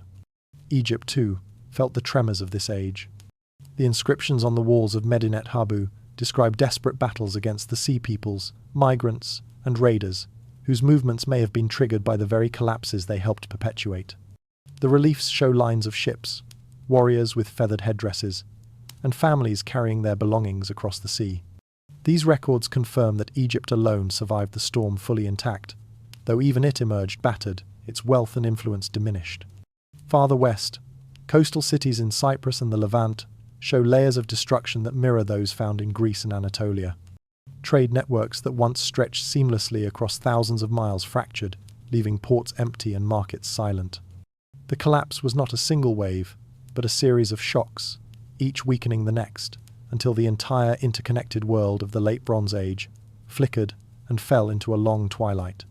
Seen from this perspective, Troy becomes part of a vast tapestry of endings. Its fires join those of distant palaces. Its cracked walls mirror the ruins of kingdoms once thought unshakable. The same storms, whether climatic, political, or military, passed through many lands, leaving shared scars across continents. The synchrony is too close to ignore. Civilizations that traded together fell together, undone by pressures that moved faster than their ability to adapt. For the late-night listener, the effect is hypnotic, a realization that no city, however strong, stands alone. Troy's fate echoed through a world in motion, part of a collapse so sweeping that it reshaped the future of the Mediterranean for centuries to come. With this scientific puzzle now in place, the narrative shifts toward a new question. How did Troy, buried and forgotten, awaken again in the modern imagination? The next chapter begins the story of rediscovery. Long before archaeologists brushed sand away from the stones of Hisarlik, Troy lived securely in the imagination of the West. It shaped identities, inspired political claims, and served as a mirror through which entire civilizations understood themselves. The city may have fallen around the end of the Bronze Age, but its shadow stretched across 3,000 years, touching empires and poets who built their own stories upon its ruins. In many ways, Troy mattered long before science proved it existed. The Greeks were the first to inherit Troy as a cultural anchor. For them, the Trojan War was not merely a distant event. It became a defining chapter in their understanding of heroism, fate, and the fragile nature of human greatness. Homer's epics set the emotional and moral template for Greek identity. Achilles embodied the conflict between glory and mortality. Hector represented duty and sacrifice. Priam showed the dignity of grief. These characters became moral touchstones, shaping how generations imagined courage, leadership, and the cost of war. Greek tragedy, philosophy, and even political rhetoric drew upon these figures as symbols of deeper truths. But the influence of Troy did not stop in Greece. As Rome rose to power, it sought its own place within the ancient story and found it through another poet, Virgil. In the Aeneid, Rome claimed descent from Aeneas, the Trojan prince who survived the city's fall and journeyed westward to found a new lineage. This myth transformed Troy from a foreign, fallen kingdom into Rome's spiritual ancestor. Emperors traced their heritage to Trojan blood, presenting themselves as inheritors of a noble legacy forged in fire. Through this adoption, Troy became woven into Roman identity, allowing the city to cast itself as both the culmination of ancient history and the rebirth of a world once destroyed. During the medieval era, the story of Troy took on new life. European rulers, French, British, and even Scandinavian, claimed Trojan ancestry to legitimize their power. Chronicles and genealogies linked local kings to Trojan survivors, who supposedly wandered across continents after the fall. These claims were not historical but symbolic. Rulers understood that a connection to Troy provided ancient prestige, a sense of noble origin that set them apart. In a world hungry for lineage, the Trojan War offered a narrative that bridged antiquity and the present. Poets of the Middle Ages and Renaissance returned to Troy with renewed imagination. They reshaped the story to reflect their own values. Some emphasized romantic tragedy, others political betrayal, and others moral transformation. Writers like Chaucer, Shakespeare, and Racine used Troy as a canvas on which to explore love, ambition, honor, and downfall. The city became a stage for human emotion, not just historical speculation. Through their works, Troy remained alive, not as a ruin, but as a symbol that captured universal experiences. By the Enlightenment and the emergence of early archaeology, Troy had already become a cornerstone of Western cultural memory. Its characters and themes permeated art, literature, and education. Even before anyone knew whether the city was real, students studied the Iliad as a foundational text. Painters depicted the fall of Troy with dramatic brushstrokes. Philosophers referenced Achilles and Hector as examples of human nature. Troy served as a shared language, a set of images and stories that connected one generation to the next. This continuity created a twist that still resonates. Troy mattered profoundly, even when no physical evidence supported its existence. Its power lay not in stone or ash, but in meaning. People saw themselves in its stories, saw their struggles, their ambitions, their fears reflected in the walls and warriors of a distant city. Troy endured because it helped cultures make sense of themselves. It offered roots, lessons, and warnings, all wrapped in a narrative compelling enough to survive the erosion of time. For the late-night listener, the realization settles gently. Troy shaped the West, not because it was found, but because it was believed. Its ruins merely confirmed what imagination had already preserved. And as centuries passed, the story adapted once again, carried into new forms that reshaped the ancient war for modern audiences. With its deep influence now understood, the narrative moves into the next era, the age of cinema, television, and popular media, where the Trojan War was reborn with new faces and new interpretations. Across centuries, the story of Troy has been retold so many times that it now exists less as a single narrative and more as a vast constellation of interpretations. Painters, poets, playwrights, and filmmakers have each reshaped its contours, imprinting their own era onto the ancient war. The enduring fascination lies not only in what happened at Troy, but in how every generation chooses to remember it. The myth becomes a mirror, reflecting the fears, desires, and values of the societies that revisit it. In the Renaissance, artists returned to Troy with a reverence for classical forms. Their paintings portrayed the heroes as idealized figures, their bodies sculpted like statues, their grief and rage expressed in grand gestures. The fall of the city became an opportunity to explore human emotion at its most dramatic.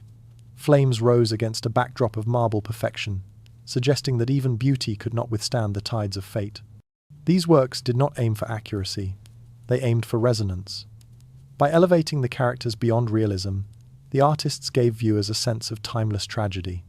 The Romantic era took a different approach. Painters and poets embraced the emotional turbulence of the story, highlighting moments of longing, heartbreak, and defiance. Achilles became a symbol of destructive passion, while Helen embodied the allure of impossible choices. Troy's burning walls served as metaphors for shattered ideals and collapsing worlds. The narrative became intimate, focused less on armies and more on the feelings that drive people toward conflict. In these retellings, Troy was no longer simply a battlefield, it was the stage on which human nature revealed its deepest contradictions. Modern literature expanded the story yet again. Writers began questioning the traditional roles of heroes and villains. Some retellings shifted perspective to Trojan women, exploring the quiet suffering hidden beneath epic grandeur. Others reimagined the war as a political tragedy rather than a heroic one. The Iliad became a canvas for examining power, trauma, and the cost of glory. Through these reinterpretations, Troy transformed into a space where new voices could speak, offering fresh meaning to an ancient myth. When cinema entered the scene, Troy gained motion and sound. Hollywood films emphasized spectacle, vast armies clashing, ships crowding the horizon, heroes locked in dramatic duels. These adaptations often simplified the complex tapestry of Homeric storytelling, but they captured the visual grandeur that audiences craved. Some choices drifted far from historical accuracy.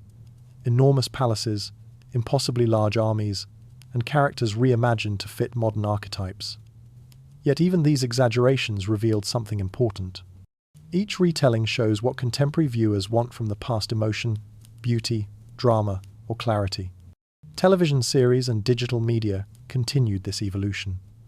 They favored political nuance, exploring alliances, rivalries, and the slow-building tensions that lead to war. These interpretations blurred the line between myth and history, presenting Troy as a living world rather than a stage for unchanging legends. Audiences saw the city through shifting lenses, sometimes heroic, sometimes tragic, sometimes fragile and human. Each retelling kept the story alive, not by repeating it faithfully, but by reshaping it until it felt relevant once more. Why do people return to the Trojan War again and again? Perhaps because it holds universal themes: love, pride, loss, ambition that transcend time. Perhaps because the story sits at the boundary between memory and imagination, allowing creators to explore both fact and feeling. Or perhaps because Troy represents a question as old as storytelling itself. How do we make meaning out of conflict? For the late-night listener, these centuries of reinterpretation drift by like layers of mist. Each version becomes another doorway into the myth, another opportunity to understand why Troy endures in the collective imagination. And yet, beneath all these retellings lies a quieter truth: the physical city itself, still resting beneath layers of earth. With the creative interpretations explored, the narrative now returns to archaeology. The next section asks what science truly confirms about the world that inspired all these stories. After drifting through centuries of myth, layers of excavation, and waves of reinterpretation, a gentle question rises: what remains solid beneath it all?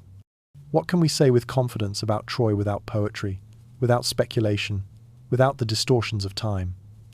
For the first time in this long journey, the story settles into a quiet certainty. The earth itself speaks clearly, offering truths that nearly all archaeologists accept. The first certainty is simple: Troy existed. There is no debate left on this point. The hill of Hisarlik, once a windswept mound overlooking the Dardanelles, has revealed 9 major settlement layers spanning thousands of years, each one built atop the ruins of the last. These layers show continuous human occupation, shifting from small fortified communities to thriving trade centres. The depth and density of these remains confirm that Troy was not a poetic invention but a real city, shaped by generations of builders, traders, and families who lived their ordinary lives in a place that would later be wrapped in legend.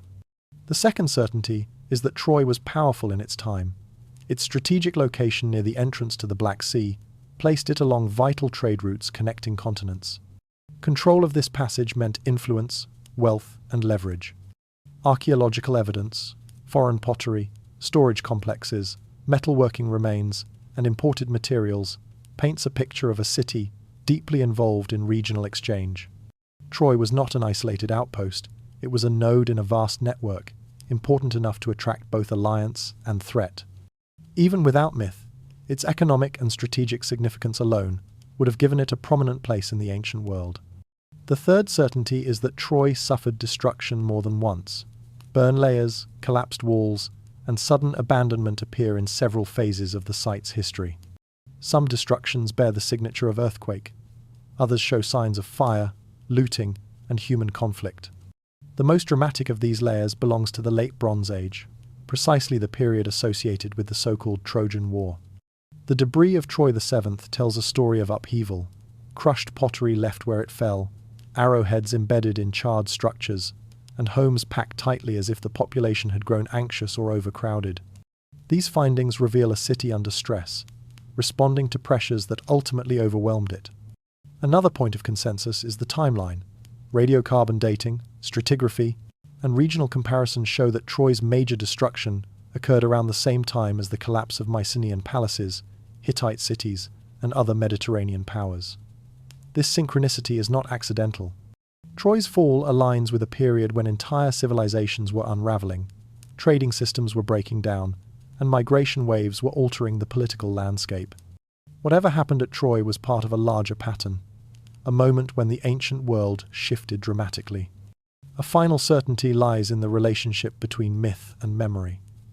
While the Iliad is not a literal record, it preserves echoes of real places, real tensions, and real cultural practices. The curved walls, the windy plain, the importance of the straits, all are supported by archaeological evidence. Homer's story reflects a composite memory, shaped over centuries, but grounded in something tangible. The Trojan War, as described in the poem, may not have unfolded exactly as told, but the core idea, a significant conflict at a significant city, aligns with the material record. These certainties anchor the viewer after a long exploration through ambiguity. They offer a place to rest, a foundation on which to build understanding without drifting into fantasy. Troy was real. Troy mattered. Troy fell. These truths, once doubted, now stand firm. And yet, even with these solid points, the city still holds mysteries. The ground reveals much, but not everything. The poem preserves feelings, but not details.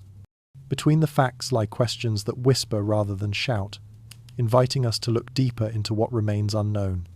With what we know now gently settled, the narrative turns toward these lingering uncertainties, the puzzles that still haunt Troy and keep its story alive. Across the centuries, people have searched for a moment, a spark that might explain why Troy became the center of one of history's most enduring conflicts. The poem offers a single cause: the abduction of Helen, the world's most beautiful woman. But as archaeology peels back the earth and scholars trace the broader movements of the Late Bronze Age, the simple story begins to dissolve. What remains is an unsettling truth. No one knows exactly why the war began. The evidence sits in fragments, incomplete and suggestive, inviting contemplation rather than certainty. One theory points toward economics. Troy stood near the entrance to the Dardanelles, a vital maritime corridor linking the Aegean to the Black Sea.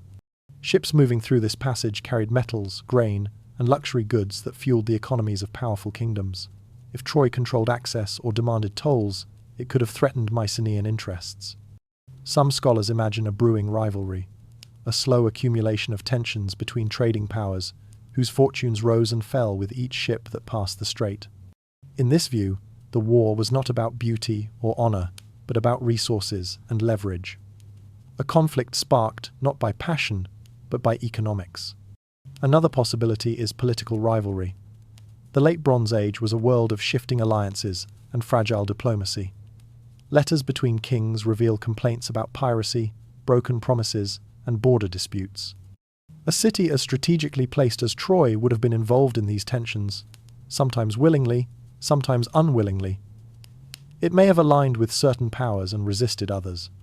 A change in leadership, a refusal to support a neighboring kingdom, or a perceived betrayal could have pushed relations past a tipping point.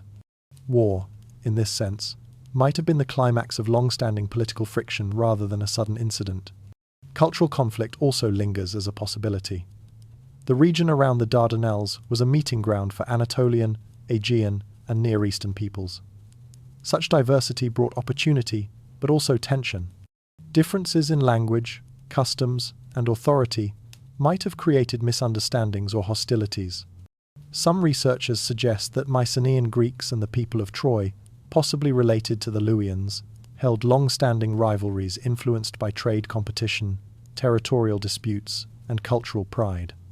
A clash of identities could have played a subtle but powerful role in shaping hostilities. There is also the theory of migration pressure. During the Late Bronze Age collapse, waves of displaced peoples moved across the Mediterranean. Some arrived peacefully, others arrived violently. If Troy was already weakened by earthquakes or internal strain, incoming groups may have challenged its authority or disrupted its stability. Conflict could have arisen from struggles over land, resources, or control of the straits. In this scenario, the Trojan War might not have been a single campaign, but one chapter in a broader period of social upheaval. Then there is the unsettling possibility that no grand political or economic motive existed. The conflict may have begun as a raid, one of many common in that era. Raiding was part of the fabric of Bronze Age warfare, sometimes escalating into larger confrontations. A raid gone wrong, a retaliatory strike, or a cycle of revenge could have grown into something remembered for generations. Oral tradition compresses time. A series of clashes could easily become one legendary war. Through all these theories, the calm voice of evidence remains hesitant. Archaeology confirms destruction. It confirms stress, overcrowding, and contact with Mycenaean Greece. But it does not reveal a cause. There are no surviving inscriptions announcing grievances, no diplomatic tablets describing the final trigger, no archives witnessing the first blow. What remains are patterns, hints, and the soft ambiguity of ruins that carry many meanings. The uncertainty itself becomes the heart of the story. The Trojan War may never have been a single event with a clear beginning. It may have been the outcome of layered tensions, economic, political, cultural, even environmental, woven together over decades. The myth gives us a narrative shaped by emotion and drama. History gives us fragments shaped by silence. Between them lies the real spark, still hidden. For the late-night listener, this unresolved mystery offers a gentle reminder. The past rarely presents clean answers. Some questions continue to whisper across time, inviting curiosity rather than closure. And now, with the origins of the conflict explored but not conclusively solved, the narrative moves forward. The next section asks whether the so-called heroic age filled with mighty warriors and grand deeds ever truly existed, or whether it, too, is a myth shaped by memory. For centuries, the idea of a heroic age has hovered over the story of Troy, a time when larger-than-life warriors walked the earth, their deeds echoing across valleys and seas. Homer's poems present this era with sweeping grandeur, chariots racing across dusty fields, warriors fighting for glory, kings commanding armies with the weight of destiny upon their shoulders. But did such an age ever truly exist? Or is it a dream, gently shaped by poets, softened and sharpened by centuries of retelling? Archaeology offers the calmest perspective, built not on legend, but on the quiet evidence left behind in graves and ruins. Mycenaean elite tombs contain weapons, swords with bronze blades, daggers ornamented with hunting scenes, arrowheads stacked neatly near the remains of the dead. Some graves hold golden masks or jewelry meant to display status even in death. These findings suggest a society where warriors mattered deeply, where social prestige was tied to strength, skill, and the protection of kin. Yet the artifacts also reveal something the poems do not emphasize: the brutality of everyday warfare, and the fragility of life in a world defined by scarcity. Chariot burials add another layer to this picture. In several sites across Greece and Anatolia, archaeologists have discovered wheel fragments, bits of harness, and traces of horses associated with elite tombs. These discoveries confirm that chariots played a role in Bronze Age warfare and ceremony. But they were not the fast, dueling platforms presented in Homer's epics. Instead, chariots likely transported elite fighters to the battlefield, where combat unfolded on foot with spear, shield, and short sword. The mythic image of Achilles racing around the walls of Troy in a whirlwind of heroism emerges as a poetic exaggeration, echoing truth but not bound by it. Even the weapons reveal a story more grounded and more human than legend. Bronze swords required constant repair, their edges dulled quickly, and their blades bent in prolonged combat. Warriors relied heavily on shields and armor to survive the chaos of battle. This was not a world of flawless champions trading poetic speeches before destiny-shaping duels. It was a world of exhaustion, fear, and sudden decisions made amid dust and shouts. The real warrior elites were skilled, yes, and often privileged, but they were also vulnerable, bound by the same human limits as anyone else. The archaeological record shows no single heroic age, in the grand sense Homer describes. Instead, it reveals a patchwork of elite households, each with its own traditions, alliances, and rivalries. Warriors existed, but they were part of complex societies driven by trade, agriculture, and diplomacy. Battles occurred, but often in the context of raids, territorial disputes, or political tensions, rather than sweeping, decade-long sieges. The world was both more brutal and more ordinary than legend allows. And yet, the longing for a heroic age persists. Perhaps it persists because myth condenses experience into something we can hold. The poets gathered centuries of conflict, memory, and cultural identity, and shaped them into a narrative that felt coherent and meaningful. Achilles and Hector may not have existed as individuals, but the values they represent, honor, loyalty, courage, pride, were real forces in Bronze Age society. In this way, myth becomes a vessel for truths that archaeology alone cannot capture.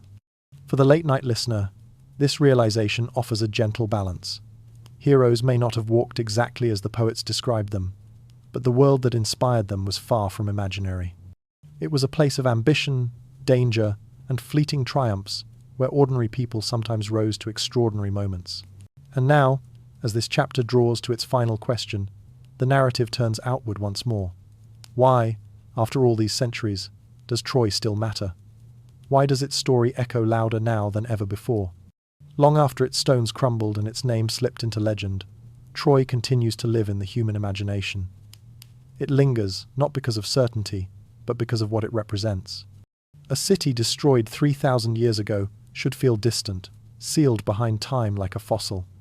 And yet, when we speak of Troy, something stirs a quiet recognition, a feeling that the story is not just ancient history, but a mirror held up to every age that followed. Perhaps that is why the world still returns to it, again and again, seeking meaning in its rise and its fall. The Trojan War is, at its heart, a story about pride, the kind that blinds leaders, fractures alliances, and pushes societies toward decisions they cannot undo.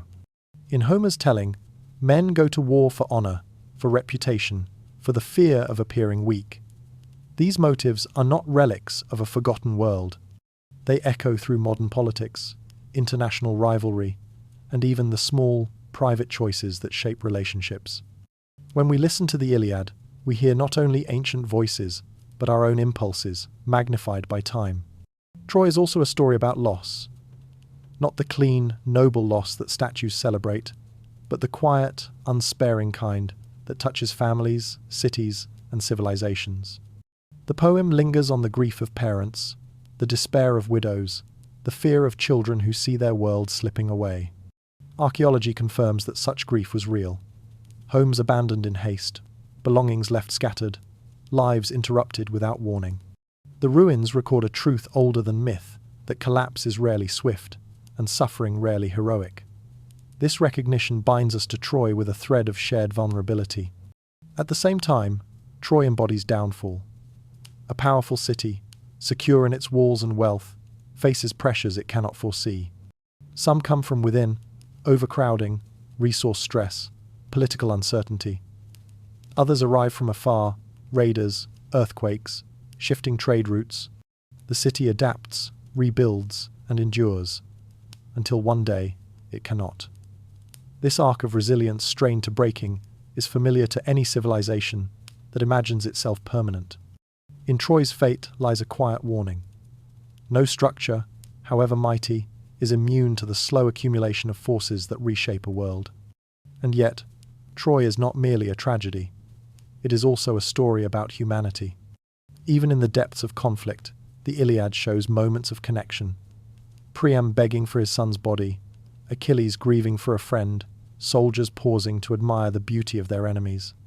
These scenes remind us that the people who lived through Troy's destruction were not abstractions. They were as complex, flawed, and hopeful as we are. Their story endures because it speaks to the tenderness that survives even in times of despair. For the modern world, Troy serves as a lens through which to examine our own uncertainties. We live in an age of shifting power, environmental stress, and vast global networks as fragile as those of the late Bronze Age. The collapse that swept through ancient civilizations feels eerily familiar: disrupted trade, migrating populations, political strain, and natural disasters. When viewers look at Troy, they often sense not just curiosity but recognition.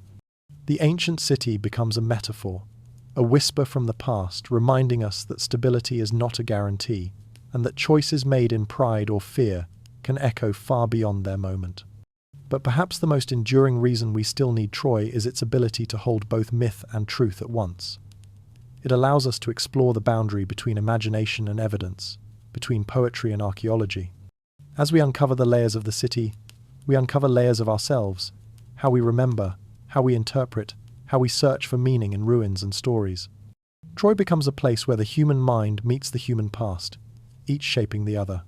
For the late-night listener, drifting between curiosity and contemplation, Troy offers a kind of emotional refuge. It is a story vast enough to hold personal reflection, yet grounded enough to anchor wandering thoughts. It reminds us that civilizations rise and fall, but the questions they ask about pride, fate, love, and survival remain evergreen. And now, with these reflections settled like dust upon the ancient plain, the narrative moves gently into its final chapter.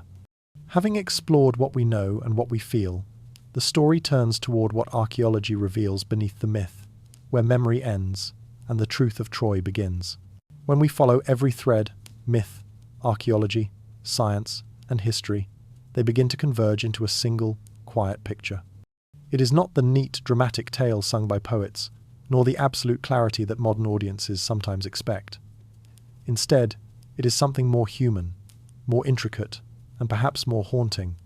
To understand what truly happened at Troy, we must step beyond legend and listen to the earth itself, its burned layers, fractured stones, and silent testimonies left beneath centuries of dust.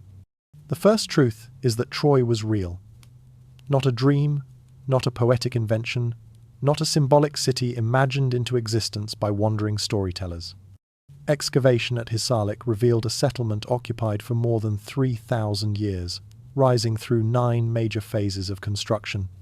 The hill grew layer by layer, each generation building upon the ruins of the last. This alone is extraordinary, an unbroken chain of human habitation stretching from the early Bronze Age into classical antiquity. No myth could conjure such continuity from imagination alone. The second truth is that Troy's power was grounded in geography. Perched at the entrance to the Dardanelles, the city controlled a maritime corridor linking the Aegean Sea to the Black Sea. Trade flowed through this narrow passage: copper, tin, grain, timber, wine, textiles, and countless other goods essential to Bronze Age economies. Whoever held Troy held a vantage point over this traffic, a hand on the pulse of regional exchange. The city's wealth, diversity, and political significance all followed from this single geographical fact. Troy mattered because the straits mattered. The third truth lies in the destruction layers. Archaeologists uncovered powerful evidence that Troy 6, one of the city's grandest phases, met its end through seismic catastrophe. Walls tilted and cracked in signature earthquake patterns. Upper stories collapsed. Doorways shifted out of alignment. The destruction was sudden, widespread, and unaccompanied by clear signs of warfare. But Troy did not vanish. It was rebuilt as Troy VII, more cramped, more fortified, and visibly strained. The shift in architecture speaks of a population living under pressure, economic, environmental, or political. And then comes the most gripping truth. Troy VII ended in fire. Thick ash, charred beams, broken jars still filled with grain, and arrowheads embedded in burnt structures all point toward human conflict. The final destruction was violent, and it came at a time when many other cities across the Mediterranean suffered similar fates. Mycenaean palaces burned within years of each other. The Hittite Empire collapsed. Sea peoples raided Egypt. Trade networks disintegrated. The entire late Bronze Age world was unraveling. This synchronicity anchors Troy firmly within the broader collapse, a moment when civilizations that had thrived for centuries suddenly buckled under combined stresses. Earthquakes, famine, shifting trade routes, political fragmentation, mass migration, each delivered its own blow. In such a turbulent context, Troy's destruction becomes both unique and familiar. It was a local story shaped by global forces. So what caused the final fall? Here, the Earth offers clues but not a single answer. The burn layer suggests conflict, whether a siege, a raid, or internal uprising is unclear. Arrowheads hint at attackers. Crushed pottery and hastily abandoned goods suggest panic. But faint earthquake signatures may also lie beneath the destruction, implying that nature weakened the city before human hands delivered the final blow. The truth appears layered, much like the city itself: an earthquake destabilizing walls, shortages straining the population, and a final attack exploiting that vulnerability. In this blended scenario, the myth begins to feel less like fantasy and more like memory filtered through time. A real city faced real danger. A conflict, perhaps not grand enough to resemble Homer's 10-year siege, occurred against the backdrop of a wider regional collapse. Memory of that conflict, carried through oral tradition for centuries, eventually crystallized into the story we know. Details were lost, compressed, or transformed. Individual figures, Achilles, Hector, Priam, became distillations of roles real warriors once played. Geography stayed truer than character, and emotion stayed truer than chronology. This leads to another truth. Myths preserve meaning, not minutes. The Iliad does not document the war, it remembers the feeling of it. It captures the pride that drives leaders to ruin, the grief that follows loss, the tension of a world in transition. When Homer described the city's high walls, the windy plain, or the strategic shoreline, he echoed elements preserved faithfully in collective memory. When he described divine intervention or superhuman feats, he followed the poetic impulse to elevate the human into the timeless. In this way, myth and history intertwine, not perfectly, but unmistakably. Pottery sequences, imported objects, and trade records demonstrate connections between Troy and Mycenaean Greece, reflecting the cultural and economic links that may have underpinned conflict. Geological analysis shows changes in climate that might have strained resources. Microscopic residue studies reveal shifts in diet and storage, signaling stress. Each piece reinforces a city, navigating a world becoming increasingly unstable. This accumulation of scientific evidence shapes the clearest picture we have. Troy was real, complex, vulnerable, and deeply connected to the fate of its age. What remains, after sifting through centuries, is a final truth that is both conclusive and gently haunting. The Trojan War, as remembered by Homer, was not a singular event, but a memory woven from many threads. A city destroyed by both nature and human ambition. A region collapsing under forces larger than any single hero or king. A story retold until it became an epic, carrying the emotional truth of a world on the brink. For the late-night listener, this conclusion provides closure without finality. The Earth has spoken, offering as much clarity as it can. But some questions remain just beyond reach, softened by time and silence. Myth still breathes through the gaps, reminding us that the past is never fully knowable. And now, having heard the truth beneath the legend, the journey moves toward its final reflection. Why Troy continues to matter, why its echo has never faded, and why its lessons still wait for us in the quiet space between history and memory. Across the long arc of human history, certain stories refuse to fade. They cling to us like echoes in a canyon, repeating themselves in new shapes, new voices, new meanings. Troy is one of those stories. It survived not because its walls were strong, nor because its warriors were mighty, nor because its poets were flawless. It survived because it touched something elemental in the human experience, something older than bronze, older than writing, older than cities themselves. When we speak of Troy, we aren't simply revisiting a long-lost war. We are returning to a mirror that has followed humanity for 3,000 years, reflecting our desires, our fears, and our fragile hopes back at us. Troy endures because it speaks to the way we long for meaning in conflict. The ancient storytellers understood that war is rarely about the things people claim. On the surface, their tale begins with a stolen woman. But beneath that simple spark lies a deeper truth. Wars ignite through pride, through fear, through ambition, through the unresolved tensions that accumulate quietly until they can no longer be ignored. When listeners hear the story of Troy, they recognize this pattern. They sense how easily one choice can spiral into catastrophe, how quickly alliances can crumble, how human weakness can shape entire eras. It is a story of consequence, of how decisions born from desire or anger can outlive the people who make them. At the same time, the story endures because it captures the tenderness hidden inside tragedy. The Iliad lingers not on victory, but on grief. Achilles weeping for Patroclus, Priam kissing the hands of the man who killed his son, Hector facing death with quiet dignity because he knows his city cannot survive without him. These moments resonate because they reveal the emotional interior of conflict. They remind us that beneath armor and reputation, every warrior was once a child, every king was once uncertain, every city was built by hands that hoped the future would be kind. Troy becomes a vessel for the universal experience of loss, showing how even in eras of glory, sorrow threads itself through every triumph. Yet Troy is not only about emotion, it is also about power. The city's position at the threshold of the ancient world made it both influential and vulnerable. Its geography turned it into a crossroads of cultures, a place where wealth and ideas flowed in from distant lands. This gave Troy strength, but it also placed it in the path of competing ambitions. When viewers reflect on this dynamic, they realize how modern the story feels. Great powers still jockey for strategic ground. Economies still hinge on fragile networks.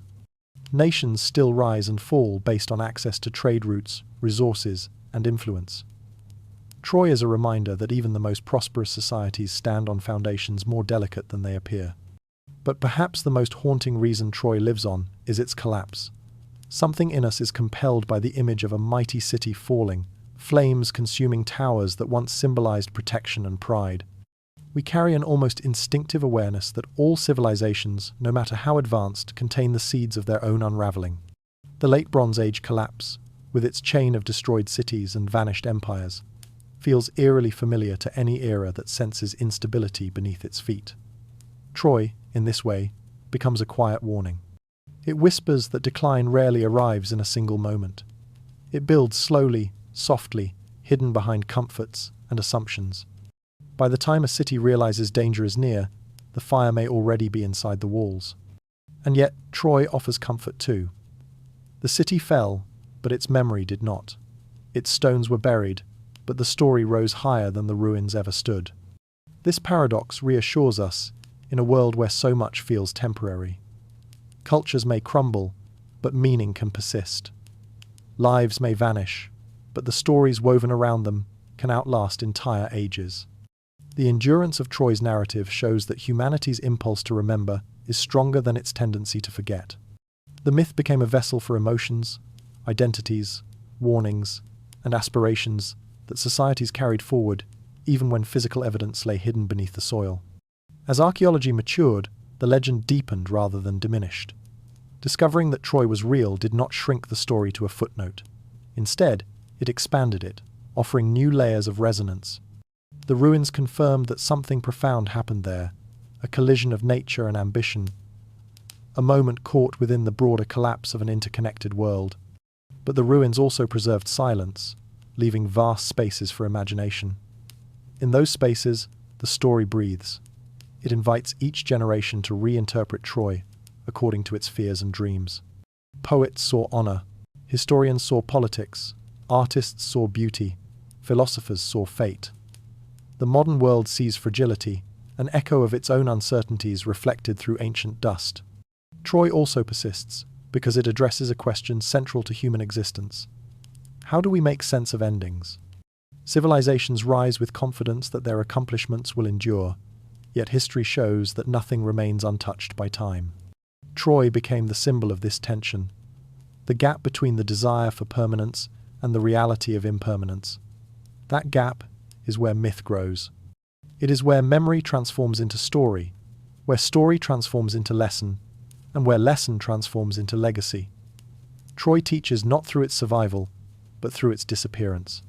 For late-night listeners, drifting in that quiet space between waking and sleep, Troy becomes a companion to introspection.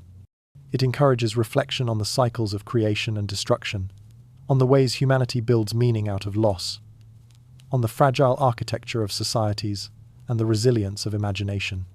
The story's rhythm mirrors the rhythm of the mind at night. Slow, contemplative, searching for patterns in the dark. And when we step back from the ruins, another truth becomes clear. Troy endures because it is, in essence, a story about being human. It contains all the contradictions we carry: strength and vulnerability, courage and fear, loyalty and doubt. The characters may be legendary, but their emotions are familiar. Their conflicts echo the ones that shaped our own lives. Their attempts to hold on to meaning mirror our own. The war itself is only the surface. Beneath it lies the memory of striving, of loving, of losing, of hoping that what matters will endure beyond us. And so the story remains. Not because gods fought on its walls, or because heroes died in its dust, but because the memory of being human is woven through every line. Troy becomes a reminder that we are part of a long chain of people who searched for purpose in the ruins of their own choices, who looked at the horizon and wondered if their world would last, who left fragments behind for the future to interpret. As the documentary prepares to settle into silence, the journey arrives at its gentle close. We have walked through myth and memory, stone and soil, poetry and science. And now the viewer understands the final truth. Troy will never die because it speaks to something timeless, our longing to remember, our fear of forgetting, and our hope that even when our own worlds collapse, the stories we leave behind will continue to echo across the ages.